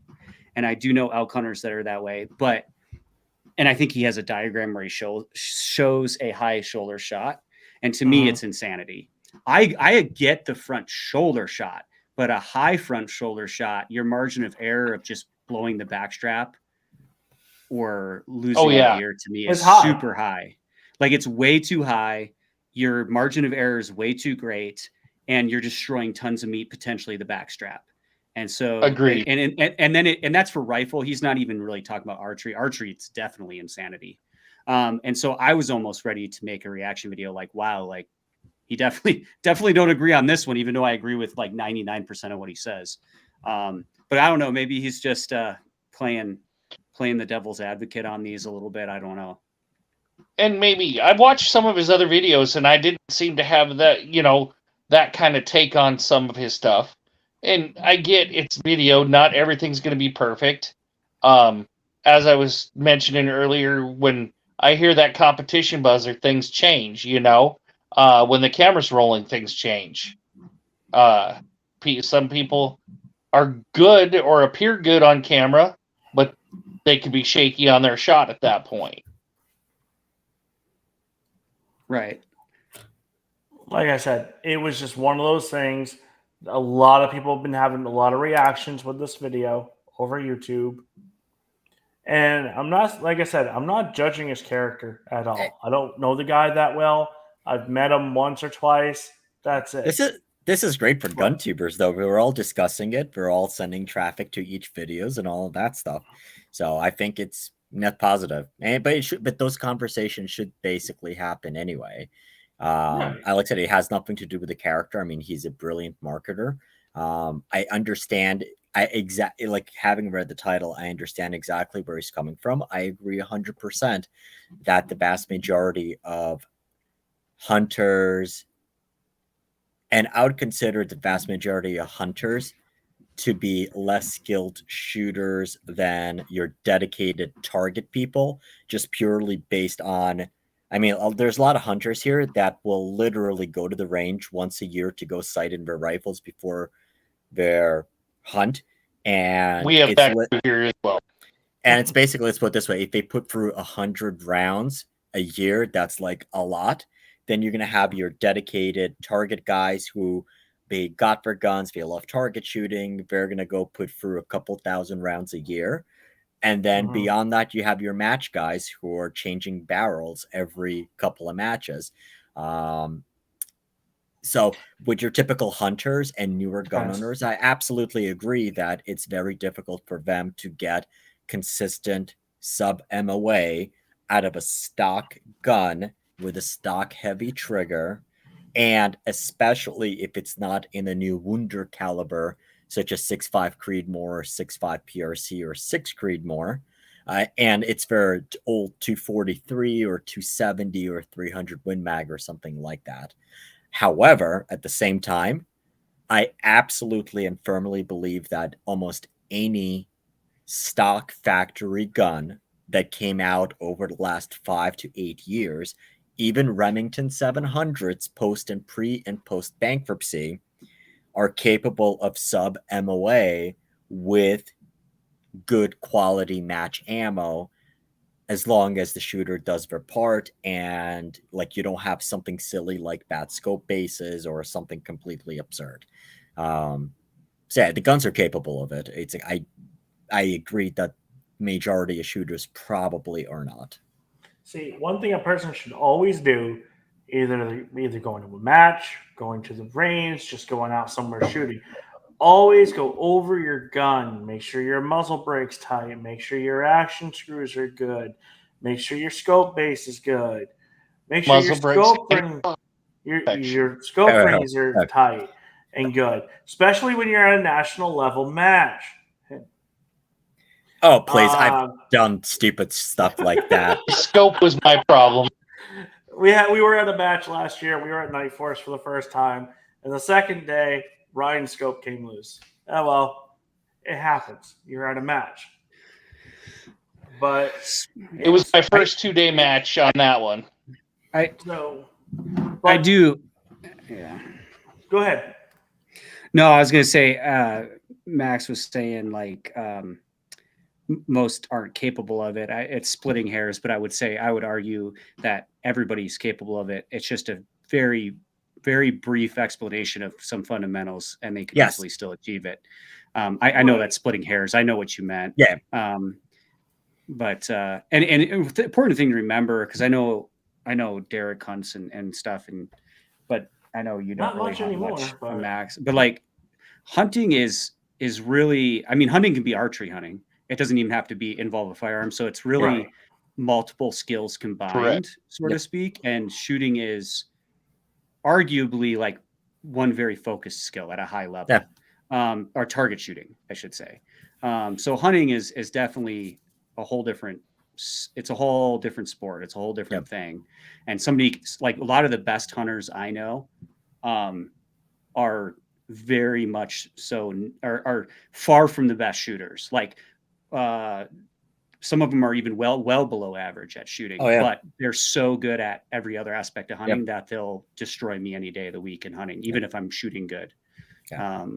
But well, I think the other thing that Ryan mentioned is also like really, really critical. It's also the type of environment you're shooting in as well. I mean, like if you're shooting at your typical home range, I mean, like it's very easy to be comfortable. And when you're in a comfortable environment, it's very easy to shoot well.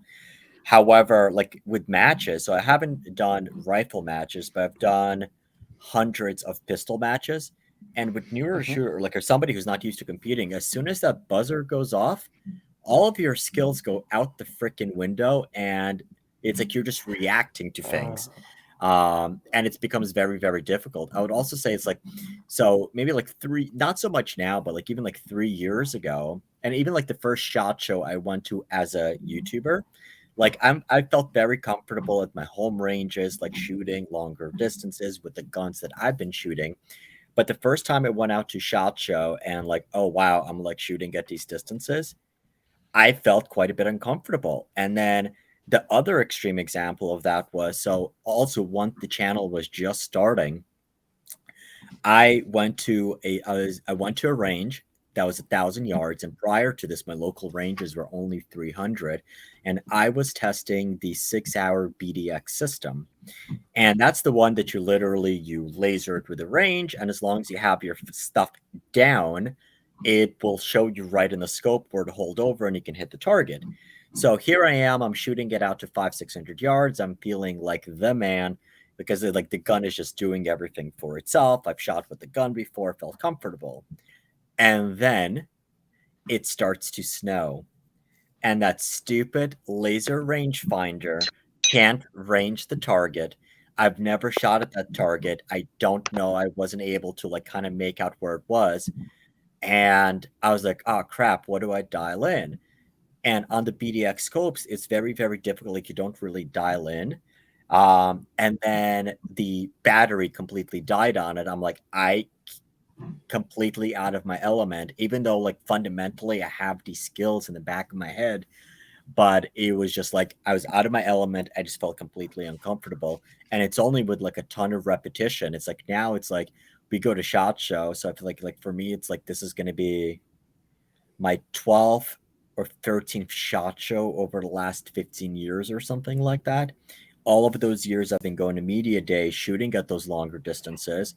And it's like, I mean, like, yeah, so like last year was fun because we had like 60-mile-an-hour crosswinds. So it's like, ooh, I get to really test the skills. But like the first time I shot at like longer distances or in like bad weather or something like that, when you're out of your element and I'm assuming the same thing, like you can be a gifted shooter, but like when you see that animal and it's like it's now you got to pull the trigger and like you have the animal's life in your hands, it must be a shit ton of pressure on you, and a lot of it like your skills just completely go out the window.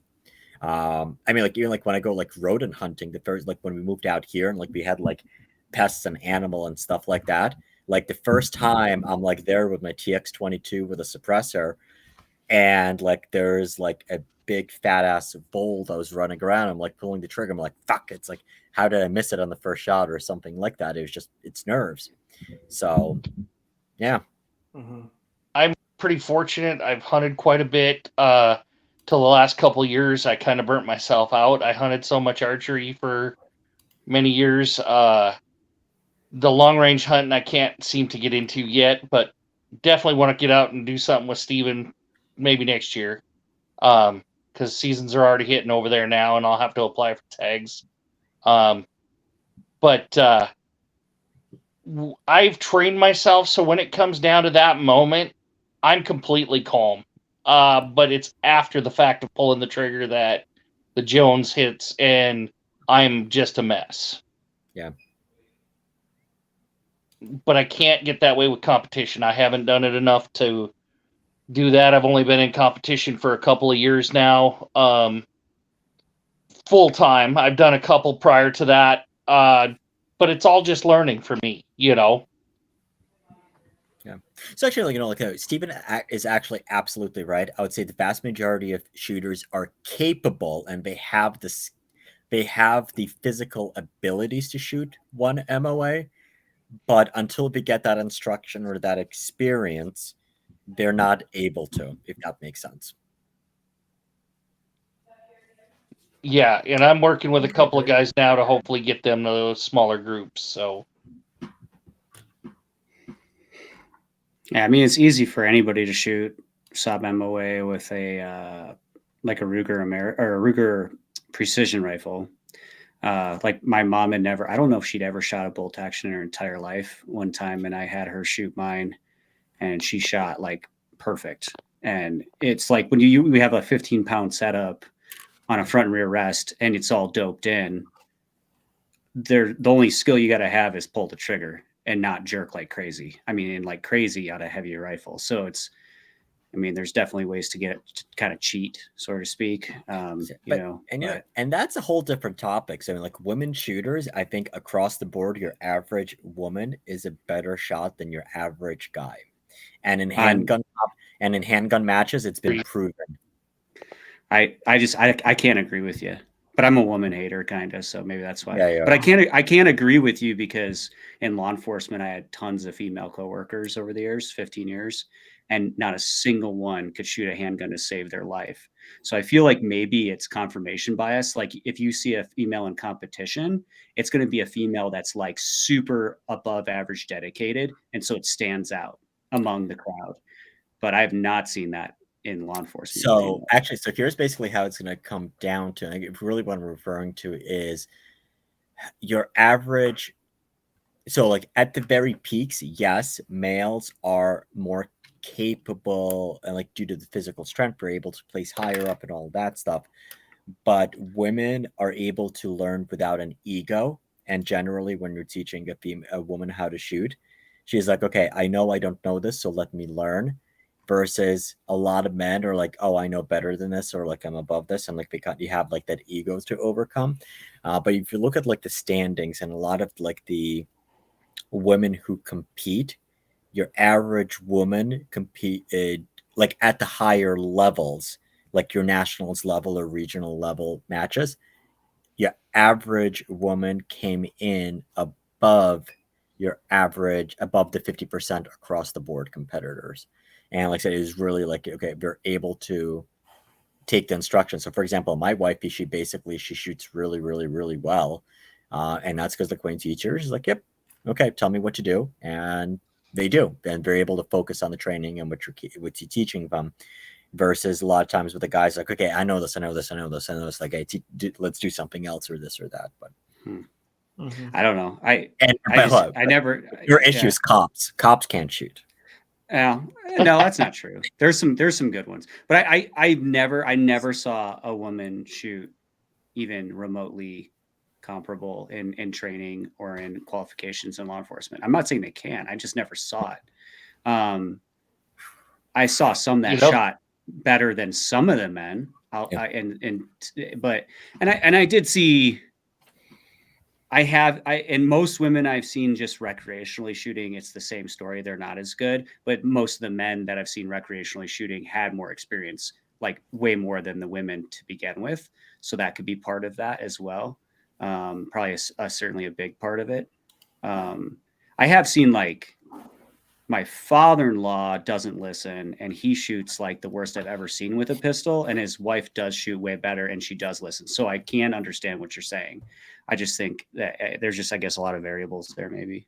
Yeah. And per Slav, since I graduated certifiable as a law enforcement officer, why I'm probably the reason why I'm still learning in competition, huh, Derek? Yeah, maybe. You gotta love those cops who are like, yeah, I'm gonna go shoot a match. And I'm like, oh, I'm better than all of these guys. And then like the cops place like dead last.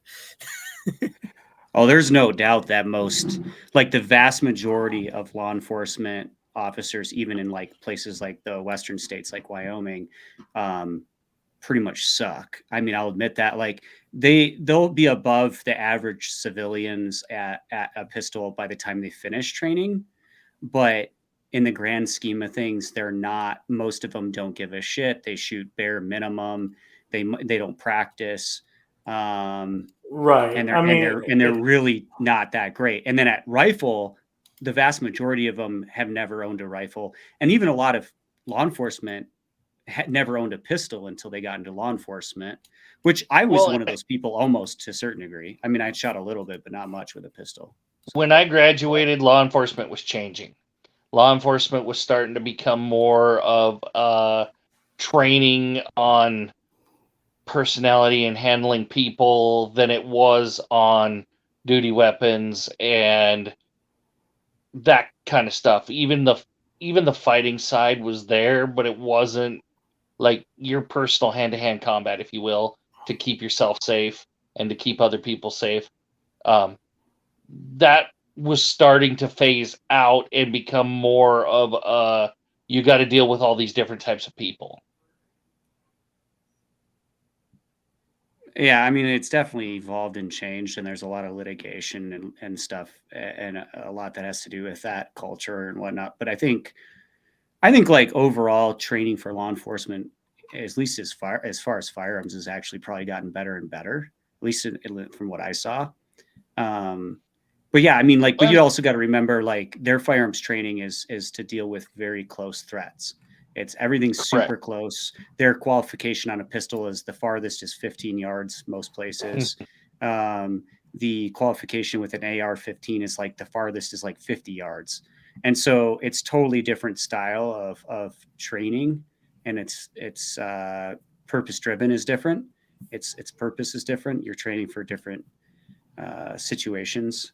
Correct. But yeah, I mean, there's definitely like, I mean, I fought that most of the weapon instructors I had that taught pistols had just gotten their first pistol when they got hired, and were some of the worst shots I ever saw. In fact, I swear they picked people that sucked on purpose to become the instructors. Like, I think that was truly a department's like all three departments I pretty much mostly worked for. I swear that's what they did. They were like, oh, who's the worst? Let's send them to be an instructor because like they need the most help and this will help them.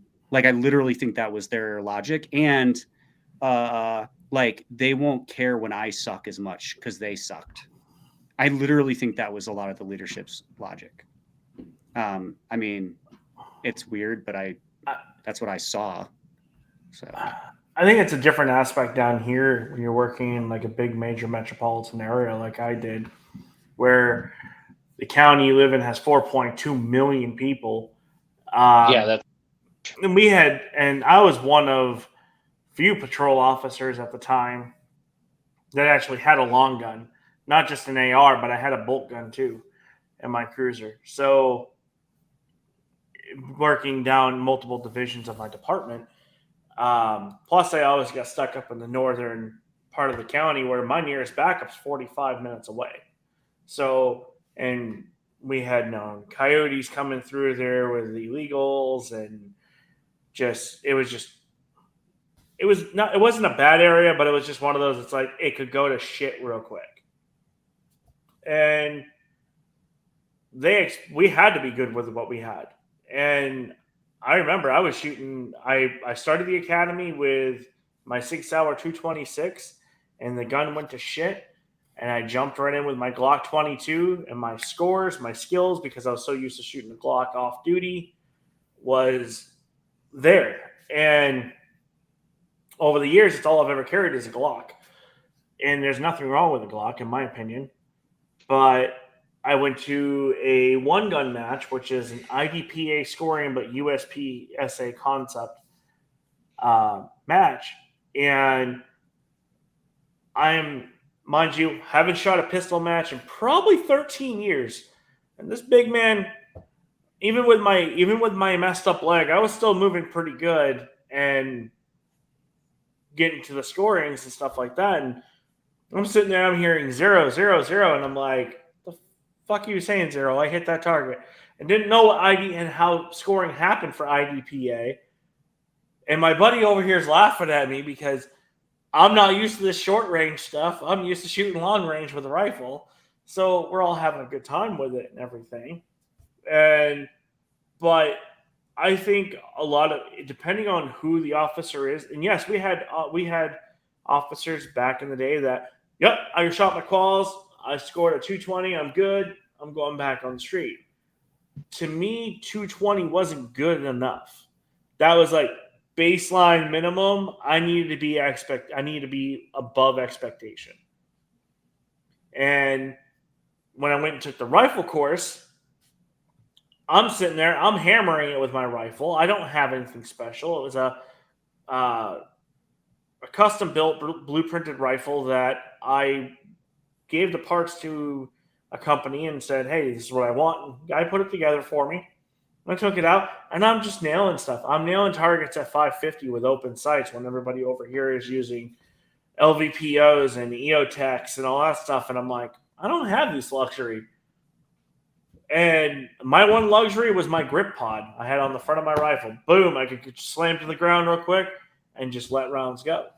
But expectations and fundamentals of marksman always comes into play no matter what you do. And honestly, I think that really needs to be a fundamental people practice. I don't care if you're a hunter, I don't care if you're a law enforcement officer, I don't care if you're an ex-operative. You need to have fundamentals at all times. Even just working a retail counter like I do, I check every weapon. I check the chambers. Doesn't matter if it's a pistol, a rifle, what. First thing I get a handgun, cool, done, check. Hand it to the customer. And I have customers that look at me weird for it. But at the same time, this is something I do. This is a fundamental. You need to be doing this. I got some videos coming out with some pistol sights that I've been working with for the last couple months. And some other stuff that's coming up. But yeah, I mean, fundamentals is something that I believe everybody should have. And I don't care what caliber rifle you're shooting. Whenever you get behind that rifle, your fundamentals will always come into play. And I agree. And I try to help everybody out that wants to learn because I'm pretty fortunate. I have 2 ranges privately that I have great people, and I can bring people as long as they're with me.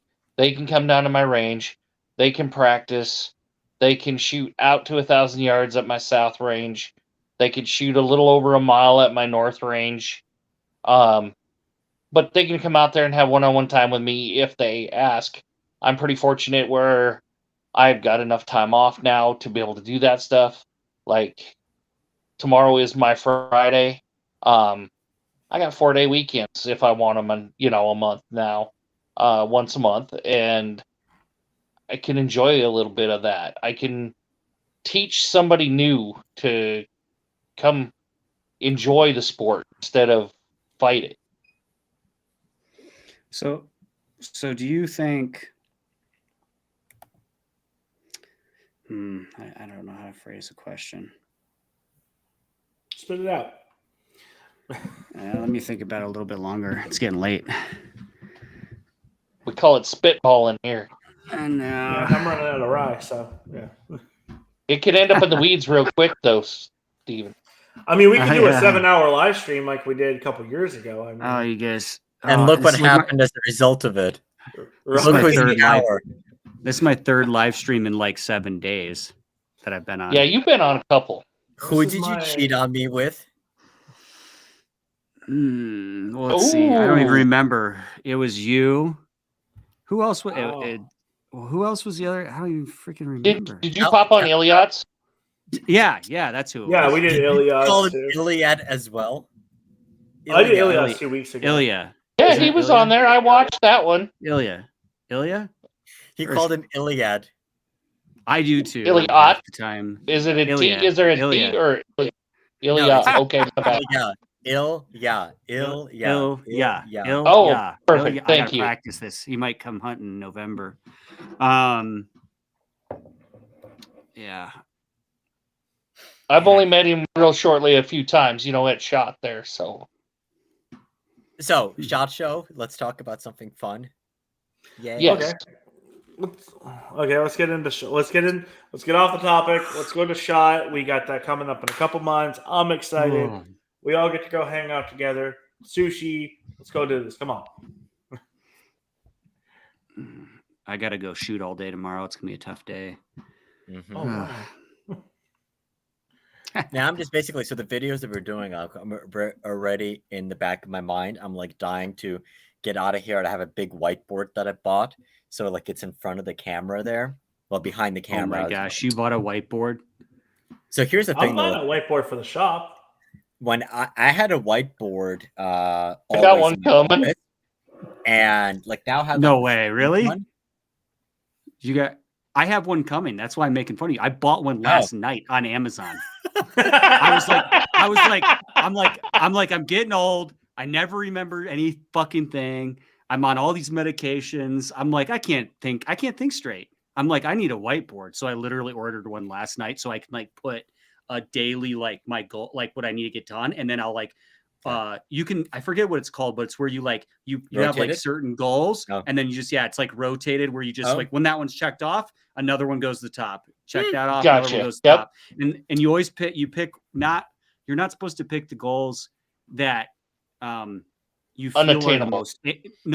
This is like daily goals. You're not supposed to pick Oh, the gotcha. goals you think are most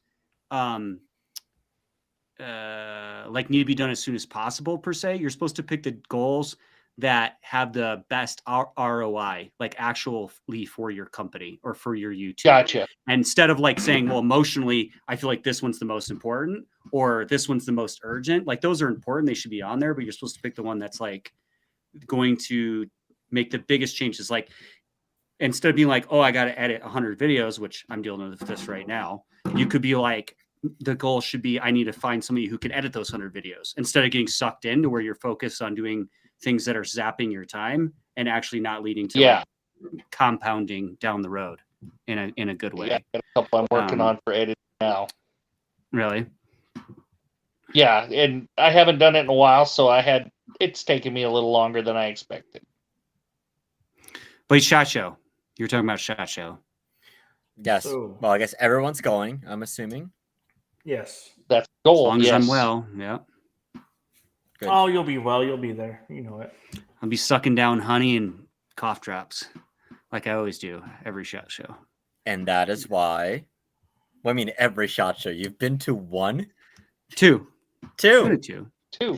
My third. This will be my third. Oh, did you so you got a company, a paid sponsorship for Looks SHOT like Show? yes. Yeah. I need to get at least 2 more to cover my Yeah. expenses. So that's honestly, that's going to be one of the bigger changes that I think I'm looking to make is that, so I mean, like in the last 3 to 4 years, I've really just been, I mean, you guys have seen my calendar. Like I had like 25 or 26 different meetings for companies that I do want to do videos for. but it's like you're literally running around with your head cut off, and like you're doing a lot of value for a lot of these people, but it's like you're giving them the exposure, but oftentimes it's like it might be one way that you're not going to get that much out of it. So I'm like, okay, well, how can it basically make this a win-win for everybody involved, and kind of following a little bit more on your lead as well. So it's something that I was thinking about before. Then you said, well, yeah, I'm starting to do this. I'm like, hey, let me actually just throw this out to a couple of people. And so I think we're going to do quite a bit less. Well, at least me personally, I'm going to do less companies, but deeper dives into them. And I'm trying to bring or have somebody else actually just try to do more and more and more. And now with the new iPhones and some of the apps that are coming out, I think we'll actually be able to just produce a lot of content while we're actually at the show, and not have to like drag it out for like 3 or 4 months past SHOT Show, when some of that stuff might still be relevant, some of the stuff might not be relevant, and we can actually do like deeper other content during that time. The other aspect with it is, so obviously it's not a secret, and I guess it's a little bit it is. With some of the companies, we are helping them out with their marketing efforts. So if they are going to have their own booths, what I would probably want to do is spend a good amount of my time getting those paid videos, or getting videos like for products that I absolutely need to cover because it's a major manufacturer, completely game changing. And then some of my other time I can actually dedicate to that other side of the business, and then have people that will pick up the slack. Oh, my camera battery. We lost you. Yeah, That's my what camera happens when battery. you have fancy equipment. Yeah, so basically I'm filming with my Panasonic. I don't have a dummy battery on it that keeps recharging. You can't just plug it in? I haven't tried that, honestly. You can probably just plug it in. That's what Yeah, I so have. basically- My camera is plugged in.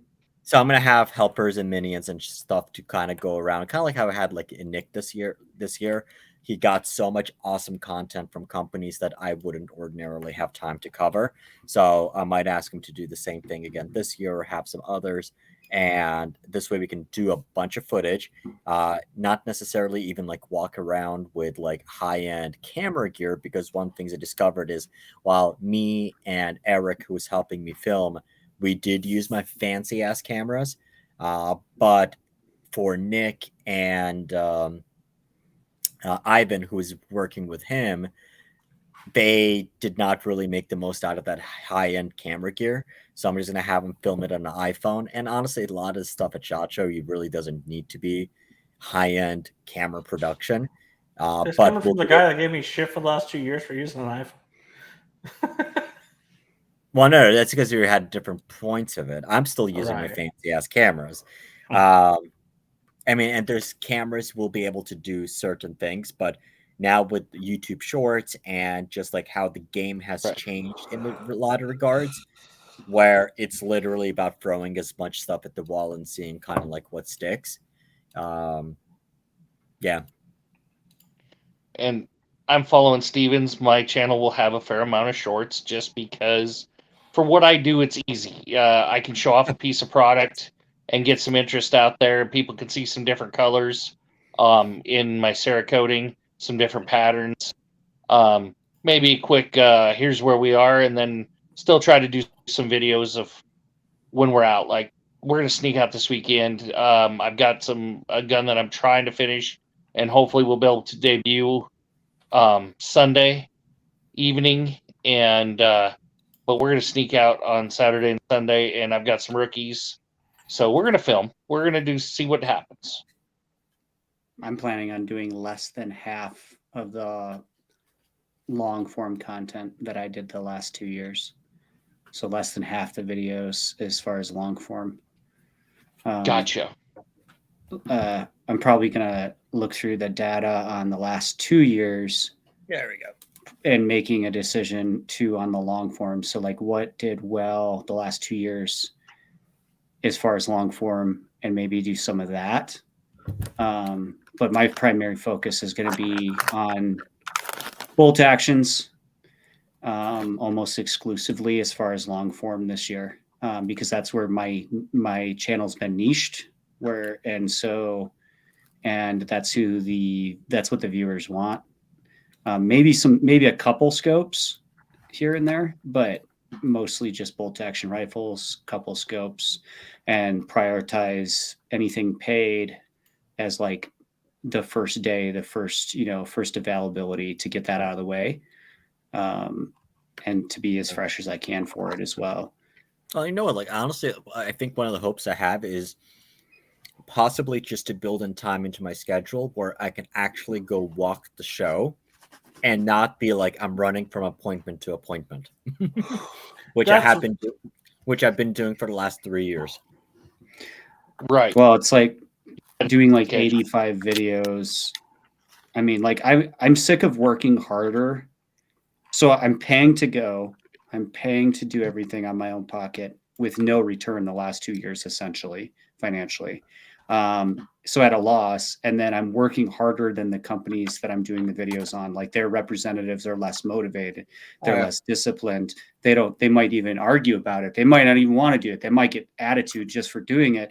And it's like, I'm sick of helping people that aren't going to help themselves as well. And so it's like, if they want me to do video, they can either pay, or they can fit, or the product can be hot and fit the niche to where it's going to do well, and they can show me that they're compelled and have a desire for it, or I'm not really probably going to be very interested. Yeah. I think that companies too, where their representatives suck, like collectively, consistently, it probably is to some degree a reflection of their company to begin with. And so if I'm going to want to increase the trust of my brand with my viewership, then maybe they're not the company I should film anyway, because they probably suck somewhere along the line, or they're not going to treat customers that well. It's going to show. That's something I've thought about lately. I know that for me, Hawk Optics was one of those companies. I don't know if it was for all of you. She was pretty cute. No, I mean, like, lack of motivation or professionalism in that. Oh, dude, there's a few companies like that one, and a couple other companies that I've been dealing with this year. So want to hear about unprofessional? So Hawk Optics, I had an appointment scheduled her at 9 o'clock in the morning. I show up there, I'm ready to go. I was like, "Oh, I'm sorry, I'm just like so tired. Like, I was like, I guess we were out the night before. Can you come back a little bit later in the day?" I'm like, "Well, we had an appointment already scheduled, which you confirmed. I guess I have everything scheduled out." So then she's like, "Okay, well, I'll have time a little bit later on." I come back at like 4:30, and SHOT Show like finishes up around like 5:30 or 6 that day. He's like, "Oh, I'm so sorry. I'm just already like so tired. I'm not gonna be at my best." I'm like, "How freaking unprofessional are you?" Oh, and this person was the marketing manager. Yeah. Well, the first video was I had to like fight for it, and it was unprofessional on their part. And then the next year, they didn't even, like, I just waited around. And then at Western Hunt Expo, they were there, I believe. I must have waited for an hour. And then the person that was maybe going to do it, finally showed up and didn't want to do it. And I was like, yeah. And plus, let's be honest, like, I have their Sidewinder. I like it. I have nothing against them materially. But like, I do think they're probably, in today's market, most of their scopes are probably overpriced for the glass. Anyway, so it's not worth it. It's not worth it. And they're probably not going to give my viewers the best experience either if they have an issue and they say, "Hey, I watched your video. I trust you. I'm going to buy their optic." And then they have that kind of problem, which is part of why some of us don't necessarily want to put a huge name on maybe Discovery Optics, but not because of their customer service, just because maybe we aren't sure. There's reputational damage. Yep, there's reputational damage for sure. Right. Maybe we're not sure of the quality, but more so like that's uncharted territory, certainly, being as new to the U.S. market as they are. And so it's kind of like, let's see how things pan out. Yeah. I'd say so. I mean, obviously, the other aspect of it, like, it's one thing where it's like you're recommending it to a friend, or let's say, for example, we're recommending an optic or a gun to each other, because we know we have the ability to determine whether it's a bad product, and like we're not above basically saying, hey, you know what, maybe I wasn't at my best. But the vast majority of our viewers, they may not be that experienced, or they may not be that skilled, and when they're buying and they're spending their hard-earned money on the product, they demand something that's good. Whereas, I mean, I literally went out to buy a gun hoping that it sucks. Well, I mean, hey. I can't say I've ever done that. That would be a new one for me. I have. I mean, essentially, not hoping that it sucked, but knowing it probably would. Yeah, I've done that. Yeah, I think that one thing that I'm learning is separate from what we were just saying, is like, and it's maybe something to think about before SHOT Show, is figure out exactly, like we always say it, right? But know what your audience wants, but where YouTube is niched you, and then let that dictate what you do content on. And for like 5 years, I was like, well, and I still am to a certain degree, like, I want to do content on what I have a passion for, because everything else in my life has sucked. And that's kind of true. Like, you're like, I want this to be what I want, because nothing else in my life necessarily has been what I want. And so it kind of makes sense. And I'm not all against that. Like, I'm still going to do hunting films, even though they don't get views, because there's some things I'm not willing to sacrifice. But I think there was a lot of things where they were like in between that, the gray area, where it was kind of like, yeah, I kind of like this, and I know my audience isn't probably going to like it, but I need to make content, so I'm going to do it. Or like, yeah, I'm going to do it anyway. Whereas I feel like what I'm seeing is that, like, that definitely, if you're looking at it from a business standpoint, is definitely going to hurt you in the long run. I don't know. Yeah, this year I'll definitely, I'm going to do Cerakote, and then I'm going to go over to KG Guncoat, and even Duracoat. And I want to get videos with all three, just because I do use Duracoat. I don't use a lot in here, but they are bringing out the anodized colors that I can match with, which makes it a lot cooler. But I have been around their stuff.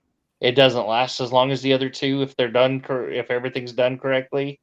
But I definitely want to get those guys on video this year, where I didn't last year. I should have. I did talk to them, but I just didn't do enough video time last year like I should have.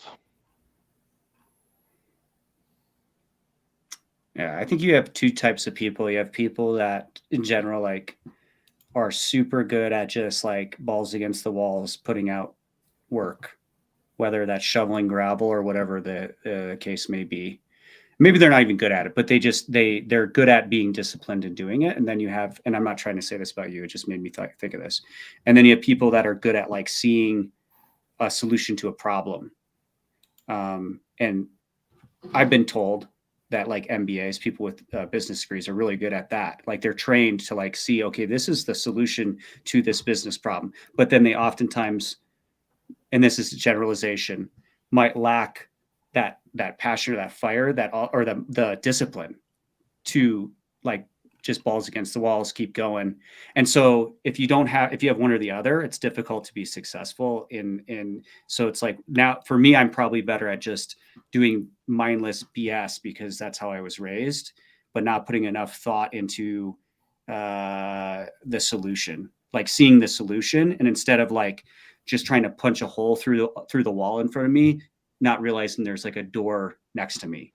And so I need to like a perspective change of, it's a little bit of both. Like, you also need to just produce or create or be productive, but you also have to see the door, or else neither one is going to be good on its own. If you see the door but you don't work hard enough, it's not going to help either. Last year was my first time in front of the camera too, and I think I got a lot more nervous than I expected to, trying to help Derek out. So That's that just had a lot reps. to do. That's just reps. The more like I suck at, I still can't public speak, and I do a 30,000 takes sometimes. Some days I'm terrible. I have to do like 30 takes on a video. So it's like, but I think it's just reps. Like the more you do it. Yep. But also realize your first 100 videos are going to suck no matter what. So you might as well just get them over with and just improve every video. Just improve. I think even like one of my struggles sometimes is that I try too much in order, like, okay, I got to make sure this video is going to be amazing. And oftentimes it was like perfection is the enemy of done. And sometimes like good enough is good enough. And it's almost like I remember like when I started my first videos, it was like I thought they were hot shit. Right now, I can't even tolerate watching them. So spending like 15 or 20 or an hour more trying to edit those videos in the beginning would not have made them any better. So as long as we're decent, that's going to be fine. And like you're going to improve over time anyway.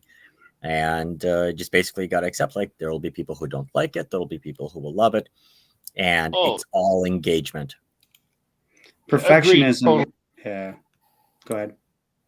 Oh, agreed totally. I just wanted to say the reason I'm kicking up my channel is to work with Derek and kind of give a back and forth kind of point of view sometimes, and to promote my Cerakote company. I mean, that's my major big two.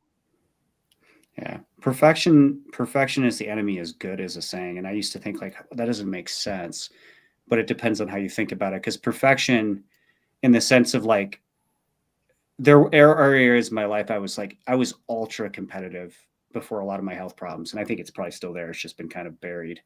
But like ultra competitive. And sometimes I was so competitive that I didn't compete because it was like, it had to be so good. Like it had to be so perfect. I wouldn't do anything competitively. Like I did do some, but I'm saying like there was times where it's like, and so like you're not even good, you're nothing. If you have to take the risk, and if you don't take the risk, or you're like I can't do it, like everybody's like that about YouTube when they start. They're like, a lot of people, not everybody, they're like, I can't, it's got to be perfect. So they never hit record because it's got to be perfect, and so therefore they're not good. They're nothing even. They're not even good. I think that though that like it can be freeing though in a weird way to realize too. It's kind of morbid, but like the truth is nobody cares. Like, don't get me wrong, your wife or your best friend or like maybe a loved one will care to some degree when you die. But the truth is when most people die, nobody cares. And in 2 weeks, people basically forget you ever existed. And then half the world talks shit about you for like a minute, and then they're done even remembering you. So it's a morbid thing. It can be a negative thought. You can see it two ways. You can see it like, man, I'm going to roll up and die. Or you can see it like, wow, nobody literally fucking cares. Sorry. So I don't need to care that much. Like, doesn't mean I don't want to, like, I'm still going to care, because if you're a good person, you're going to care, but you can be freeing in the sense that like, you don't need to care as much as you are, or let it stop you at least from taking those risks, because people aren't going to care. It's just the truth. Oh, that's morbid. I'm not, but it's a perspective. And I probably said it in a way that didn't make sense. No, but, it makes sense. It can be freeing in a good way. But well, I mean, that's your perspective and the way you want to look at it. I mean, that's hey, and there's nothing wrong with that. Has opinions. That's why we're all here discussing. Right. I can tell you this for sure. People definitely aren't going to care outside of the people you're closest to. And that alone can be freeing if you think that way. Like with YouTube, they're not going to care. But what I will say is, though, you can leave a mark. And if you're a big enough YouTuber and there's companies that you like and work with, they will name a gun after you, or they will do commemorative edition. So, for example, like Ruger, they did one of the guns after the guy from Gun Blast channel. When he passed, they did a Gun Blast exclusive. They put his name on. They put his name and actually I think like an engraving of his picture with his beard and everything on one of the guns. Wow. So Yeah, they cared enough to make money off of it. That's probably really what that is. They're like Randy Newberg has a Howa named after him. But from their perspective, that is purely marketing. Let's name a rifle after him so that we can make more sales. I mean, that's what most of that is. Well, if they ever do one after me, it's going to have to be a 20 millimeter because it's going to have to be called the Fat Kid. I will say there's one company earlier this year when I was going through the hard times with everything, but what happened in my personal life, I don't want to put it out here on mainstream media yet, but they would call and ask me, hey, how you doing? What's up? And stuff like that. And it meant a lot to me. And there's a reason why one of my rifles is named Scout. Is because of the serial number that's on it. It's personal. And they did that for me, and it was really nice of them to do it. That rifle actually might be up at SHOT Show this year. I have not gotten it confirmed yet. But some companies do care. And it doesn't matter if you have 1,000 subscribers or 100,000 subscribers. It really depends on the person that you are and everything. And yes, my channel is small. I am still the smallest channel out of everybody. But you've seen me go to SHOT Show. I've got my little pitch. Hey, how you doing? Everybody wants to shoot the shit and have a good time. Last year, this year at SHOT, which would be my second time. And last year, I sent out 30, 40 emails. I didn't get one response. Okay. I'm walking down the aisles of SHOT Show, and there are companies that I haven't worked with in like a year or two. Hey, Derek, come here. And they're just pulling me in their booth. Check this out. And I'm like, oh, shit. Okay, I'll come back and check this out because I got an interview to go to because I had stuff that just miraculously popped up after day one or at range day because working range day. And now for SHOT Show, I have a whole different perspective of things because I've actually worked at SHOT Show instead of just being there as a content creator. And my biggest achievement out of all this, and this is kind of like my little gold star on the Christmas tree, is my rifle started SHOT Show last year. So it's a once in a lifetime thing. And hey, that's kind of like a big achievement for me because I'm just a little guy in a sea of big content creators, but I can shoot like a motherfucker, and I know I can. So I've got that confidence. I've got that little chip on my block. And I mean, I'm going more down the rabbit hole in the gun industry right now than a lot of people know. Ryan knows because he knows one of the projects I'm working on right now. But a lot of people don't know about it right now. And little by little, you guys are going to see it in the next few months coming into play. But I can't say there isn't companies that don't care, and I'm not going to disagree with you because there is companies that just don't give a fuck. Trust me. I've got a company that pretty much, and I'll put it over live stream right now, that has pretty much fucked me and didn't even ask me if I wanted fucking the lube to go with it. I mean, but hey, other content creators have the product that I helped design. So let's fuck the little guy, take his ideas, tell him to fuck off, and go. What did Blackhound do to you? It's not Blackhound. It's another company. I don't know, but I love the product he came up with. I'm an ass. No, yeah. I think that. Fuck you if you got one of them. I'm going to come up third way. Of course I did. I think that I'm not talking about Blackhound. I'm talking about another company. Oh, really? I like Blackhound. I like the Blackhound you helped on. I wasn't kidding. I think it's great. It's a good scope. I mean, hey, you got people that I told them that. So what are we talking about? They don't listen to me though. It's another company. I'm not going to name names on it. And they're like, put it in the private chat. Probably right on. No, it's not right on. No. Maybe. No, they would.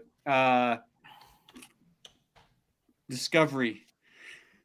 No, actually, they were supposed to send me that scope, and they never did. GPO. Yeah, GPO. They did. They said they were going to send me stuff. They never did. Yeah, good luck on it. According to them, they are sold out on their budget this year, but a whole bunch of top YouTube shooters got it. So Okay, but on the whole budget thing is, yeah, I know. It's an interesting conversation because, okay, there's certain people that, let's put it this way, it depends on the company, and there will be people who, if somebody really wants somebody, they will make a budget for them. But the other aspect is, well, did they actually get paid, or did they just get sent a scope, or did they get sent a product? Was it on a loaner? Did they go forward in going forward from a different budget? So there's a lot of aspects to it, but on the flip side of it, and this is a whole big different conversation, but there are plenty of, like I said, there are companies out there that realize that micro and nano influencers are going to be much better for them in terms of return on investment than, let's say, for example, sending a product or a check to a big channel that knows absolutely nothing about the product and has a completely different audience. Mm-hmm. AKA Maven Optics sending for the longest time, they didn't send out anything. And then the first one they sent out was the Maven RS4. They sent it to James Reeves, TFB. Oh, And he put it on a $400 freaking PSA for that video, shooting it at 50 or 100 yards. That's not the right product for the right channel. And the typical people watching those videos are not going to be interested in the product. But there are plenty of companies out there that purely look at the subscriber count without actually looking at the analytics, or they don't they think that one particular number can describe. But here's the thing, though, there will be some gun owner company. There's some owners of gun companies that are so hard-headed.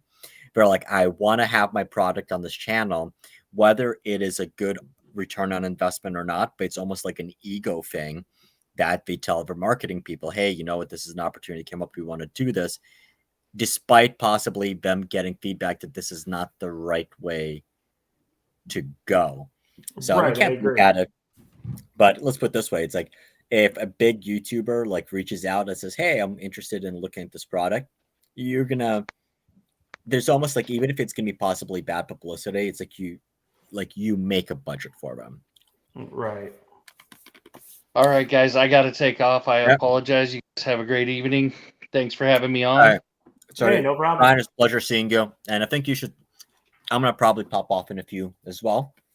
Yeah, because we've been doing this for over 2 hours now. Mm-hmm. But no, I mean, and it's stupid little things like that in the industry. It's it'll come and bite them in the ass later, which is fine with me. Ryan, you got any advice for SHOT Show before you go? What's your 1 30-second advice tip? For who? For creators or people visiting? For us. What's your advice for creators? Okay, for creators, take time, look over everything before you start in. It can be overwhelming. There's a lot to do. This year, I know they're going to do archery, or at least that's the rumor. If we'll see it there, I don't know yet. It's already on the What's planner. that? It's already on the planner. It is. Okay. I do work in the archery industry as well, so I will definitely be popping in there. I'm in touch with a lot of the companies and know some of the people. Hopefully, that will be there, so that will help. Because I was big into archery way back in the day. But yeah, it's just look everything over, pick the content that you think is going to be hot for the year. You're picking your niche of bolt actions. I'm a huge bolt action guy, but I'm also a huge semi-automatic guy because of coyote hunting. So I'm going to cater to my coyote hunting and try to do that this year, as well as my Cerakote.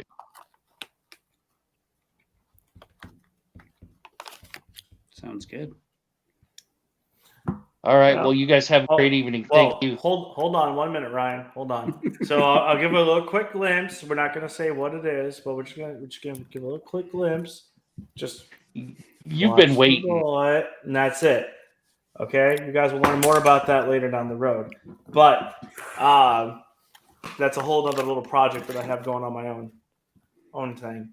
But Ryan knows about it because Ryan's helping me with it. So I just wanted to put that out there. But yeah, Ryan, we'll let you go. You have a good time, bud, and enjoy. All right, you guys have a great evening. Later.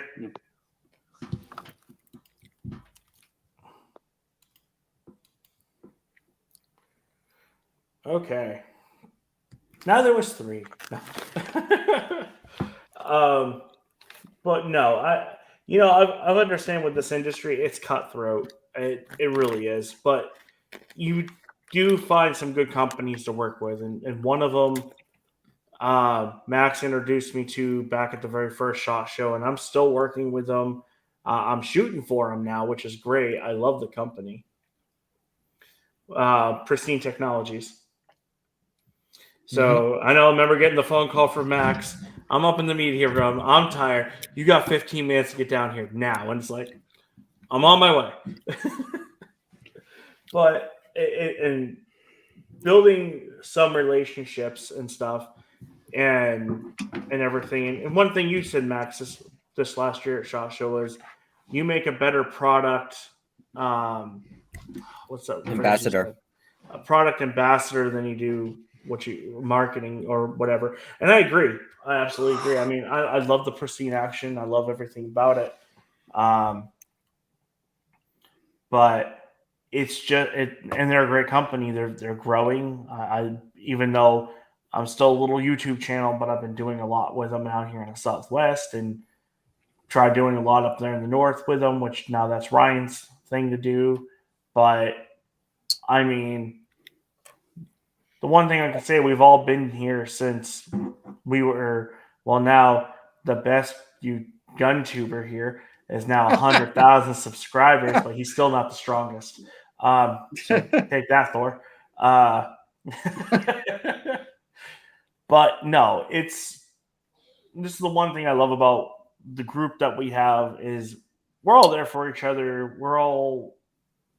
And we've all known each other the last few years now. So it's fun. I love doing these live streams. I'm going to start doing more live streams. Shop Talk is going to be a weekly series that I'm doing. And then whoever else's live stream I'll jump on and stuff like that with you guys. Yep. But more and more with SHOT Show coming up, more and more with this project that I'm working on. It's just in the Christmas season coming up in retail, which is freaking ridiculous. So, but all in all, thank you guys for jumping on tonight. I do appreciate it. Thank you. So, if you guys want to call it a night, because Steven looks like he's about to fall asleep in his chair. But I do want to say congrats to Steven while we're live. Congrats on getting your first 100,000 subscribers. Oh, thanks. It doesn't really mean a whole lot per se. I mean, I appreciate it, but no, but it's an achievement. Yeah, it's a nice vanity metric. He said it. But what's your go ahead? I would say, but you know what? There's a lot of companies out there that to them, it's like, wow, it's like, even though ever since YouTube came out with a whole different shorts, with the whole shorts thing, it's like, you can't look at you have to break down the metrics individually. But it's like, you know what, like Steven tapped into a different niche and a different audience, and now it's going to be about converting it. So even though it might not translate much into the monetary aspect yet, it's still audience, it's still tens of millions of views for videos and people who wouldn't ordinarily see it. I guess, Steven, were you asking like, what's the one piece of advice for SHOT Show? What's yours? So I would say, and I'll continue to say this. So like, I mean, Derek, you kind of brought up like the relationship with the company. I would say more important than the relationship with the company is going to be the relationship with the people at SHOT Show, because people go from company to company, and it's a little bit weird. So it's kind of like, we talked about this before, but like you have a look, like I break down the gun industry into kind of like 3 different tiers. At the very top, you're going to have your firearms manufacturers. Then you're going to have your optics and accessories, and then at the bottom are suppressor companies. You can go to a Ruger booth or Savage booth, and even if they know that their product is superior to somebody else's, they will never say it publicly to anybody, and they will encourage like everyone kind of gets along because they realize that the market is big enough, and gun owners don't just get one gun and that's it. Then you kind of go down to the optics world, and in optics industry, I've never actually heard a company representative like badmouth or trash another product until you get them to a bar or personally, and they're like, yeah, well, this is bad, or like these people are bad or whatnot.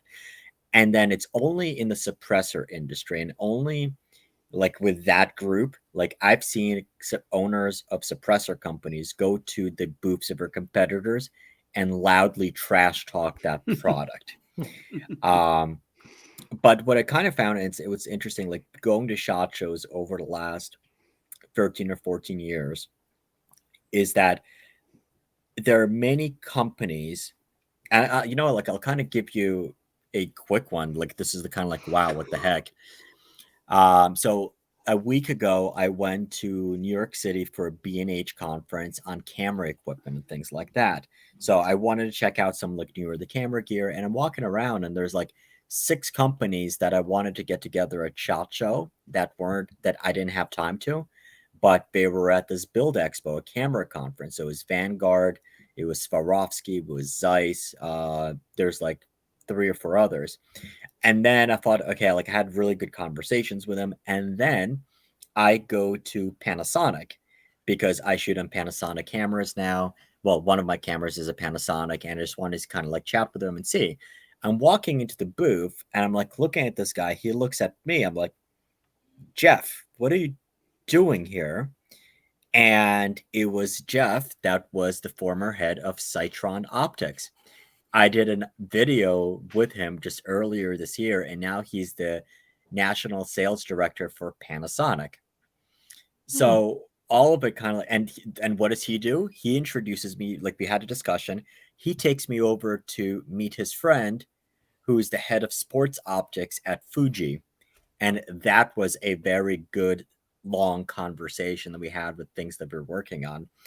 So my best advice really with SHOT Show is when you're going there, try to form a relationship with and a bond with the people, because they will come and go. They will change companies.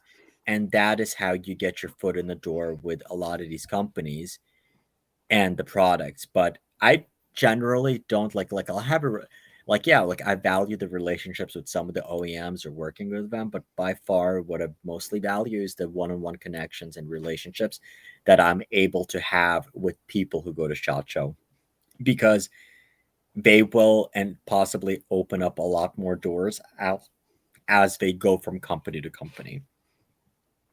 Well, hopefully Paige doesn't get hired by anybody else. Is that why you spent so long at that booth? No, I'm just kidding. Me? I'm totally teasing you. I scheduled at a freaking appointment and they did not keep it. And actually I spent about 10 minutes there total. Yeah. Yep. But people do. I think people in general, though, they value what you provide for them. And that's, if we really want to be honest, that's true with even like in marriages. Like people are kind of selfish, and they value what you can give them. That's human nature. I'm not saying I try to be that way. In fact, I try not to be that way, because I was raised not to be that way. Okay, Dr. But I'm Phil, just saying we're going a little off kind of how. No, this is good. Let him go. But it's gonna wrap into this. So like people value what you can give them. They value the value you provide for them, and same with your viewers to a certain degree on YouTube. So keep that in mind. And it goes both ways, right? Like hopefully they can provide you value as well. But there you go. See, I love coming on somebody else's podcast, Steven. I know why you come on mine all the time now. This is cool. Like, you don't have to be yourself. I'm sorry, you can be yourself You can be your real self. You can be your real self. No, I'm still not my real self. If I was my real self, I'd probably be in jail or something right now. So, Oh Jesus! yeah, I'd get YouTube would like delete this immediately. My parents would cry. Yeah. So how many COVID shots have you had? And tell me you're an election denier. 0. But okay, so we got this video demonetized, so we're good. Yeah. I'm not monetized anyway, so I don't give a shit. You're still not monetized? I thought you were monetized. Yeah, but you're monetized. No, they offered it to me one day and then they took it back. They took it back the next. How'd you manage that? I don't know. Never even heard of that. By not posting videos for months. Yeah. Oh my gosh. Oh, that was gonna be my tip, I think. Now I can't remember now. Oh, people vastly, and this isn't specific to SHOT Show, but people, this is the converse of kind of what I was saying earlier, because there's always two sides to the coin. But like people generally, like in business, including myself, always underestimate the amount they have to produce to be successful. So people will be like, oh, like 50 videos is a ton, but really they need to think like 5,000. This is an exaggeration. People will be like, well, I need to do this 100 times to be successful. And they really, like most people that are like really, not myself, I'm talking like people that are like multi-millionaires. It's like, no, they think in numbers that are like thousands and millions, like, whereas most people don't think that way. Most people think that they don't think that way. They think really small. And so it's like, you got to really up your numbers, so to speak, and look at things in a different way. Like if you think it's going to take this much effort to be successful, like quadruple that. And maybe that's where you should start. As far as like YouTube or something like that. And it doesn't necessarily mean numbers. For YouTube, it can mean quality. Not just like sheer numbers. But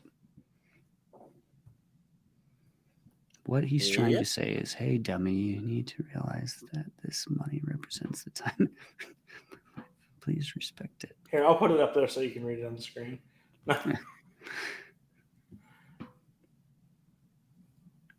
How many does Pristine make a long and a short action?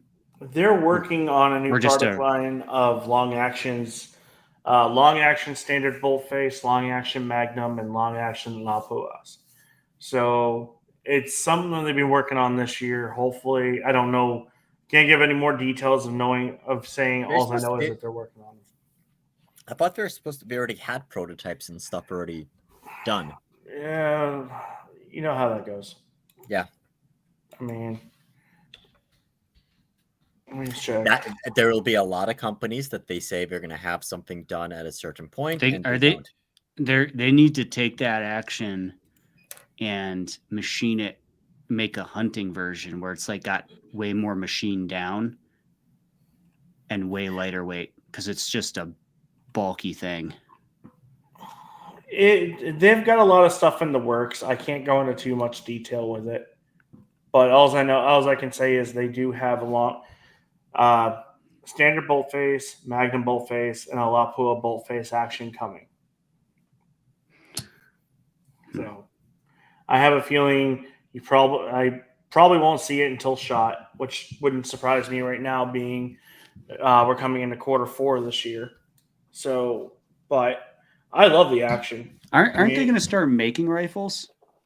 Like making somebody was going to do it for them. They're going to do barreled actions. We were talking to somebody about doing. So is Pristine's primary goal to just make long range target rifles, or is it to ever make hunting rifles? No, there's people up there using their action. No, I'm being serious. Like, do they want to just do like long range, or do they want to do like, they want to do everything? Well? So what I talked to them and the marketing people, they're like, they want to do everything. So everything from OEM for others to having their own. And I think basically the ownership of the company, like they've been doing a lot. I mean, they've been sending a lot of actions. I think they're finally starting to get a little bit of traction, but it'll be interesting. because I think I was talking to you, Derek, about if they were to do a rifle, then I would be more interested in doing content on them because I don't generally do anything like full custom. It's in the But- works. They're working with another Hmm. company, a company that I got the 2 barrels from back here on these 2 rifles. Because they're supposed to do barreled actions, if I'm not mistaken. Right, but that company's going to do full length rifles. Okay. With their stuff on them and everything. So it's a lot of stuff is in the works right now. I can't disclose a lot of it because some of it I don't know and some of it I do know. It's in the works. It's getting there. And like I said, I know me and I probably sold about 4 or 5 of them down here to other guys that I know, and a couple guys up north. So, but I like the action. I like the versatility of it. I haven't had no issues with it yet, so we'll see how it goes. Cool. Alrighty. I am, unless you guys are, I'm gonna hop off. I am Okay, 30, like 1:20 in the morning. Oh shit! Yeah, Me let's too. call it, guys. You guys can stay where everybody can find you guys. It's right. You guys can find Max over at Slavguns. You can find Bullets4Bucks. Steven over there, Bullets4Bucks. Guys, you can find me at Northwest Guns. Thank you, everybody who jumped on tonight to watch. Thank you for all the questions and comments in the chat. And I will catch you guys all later. Peace. All right.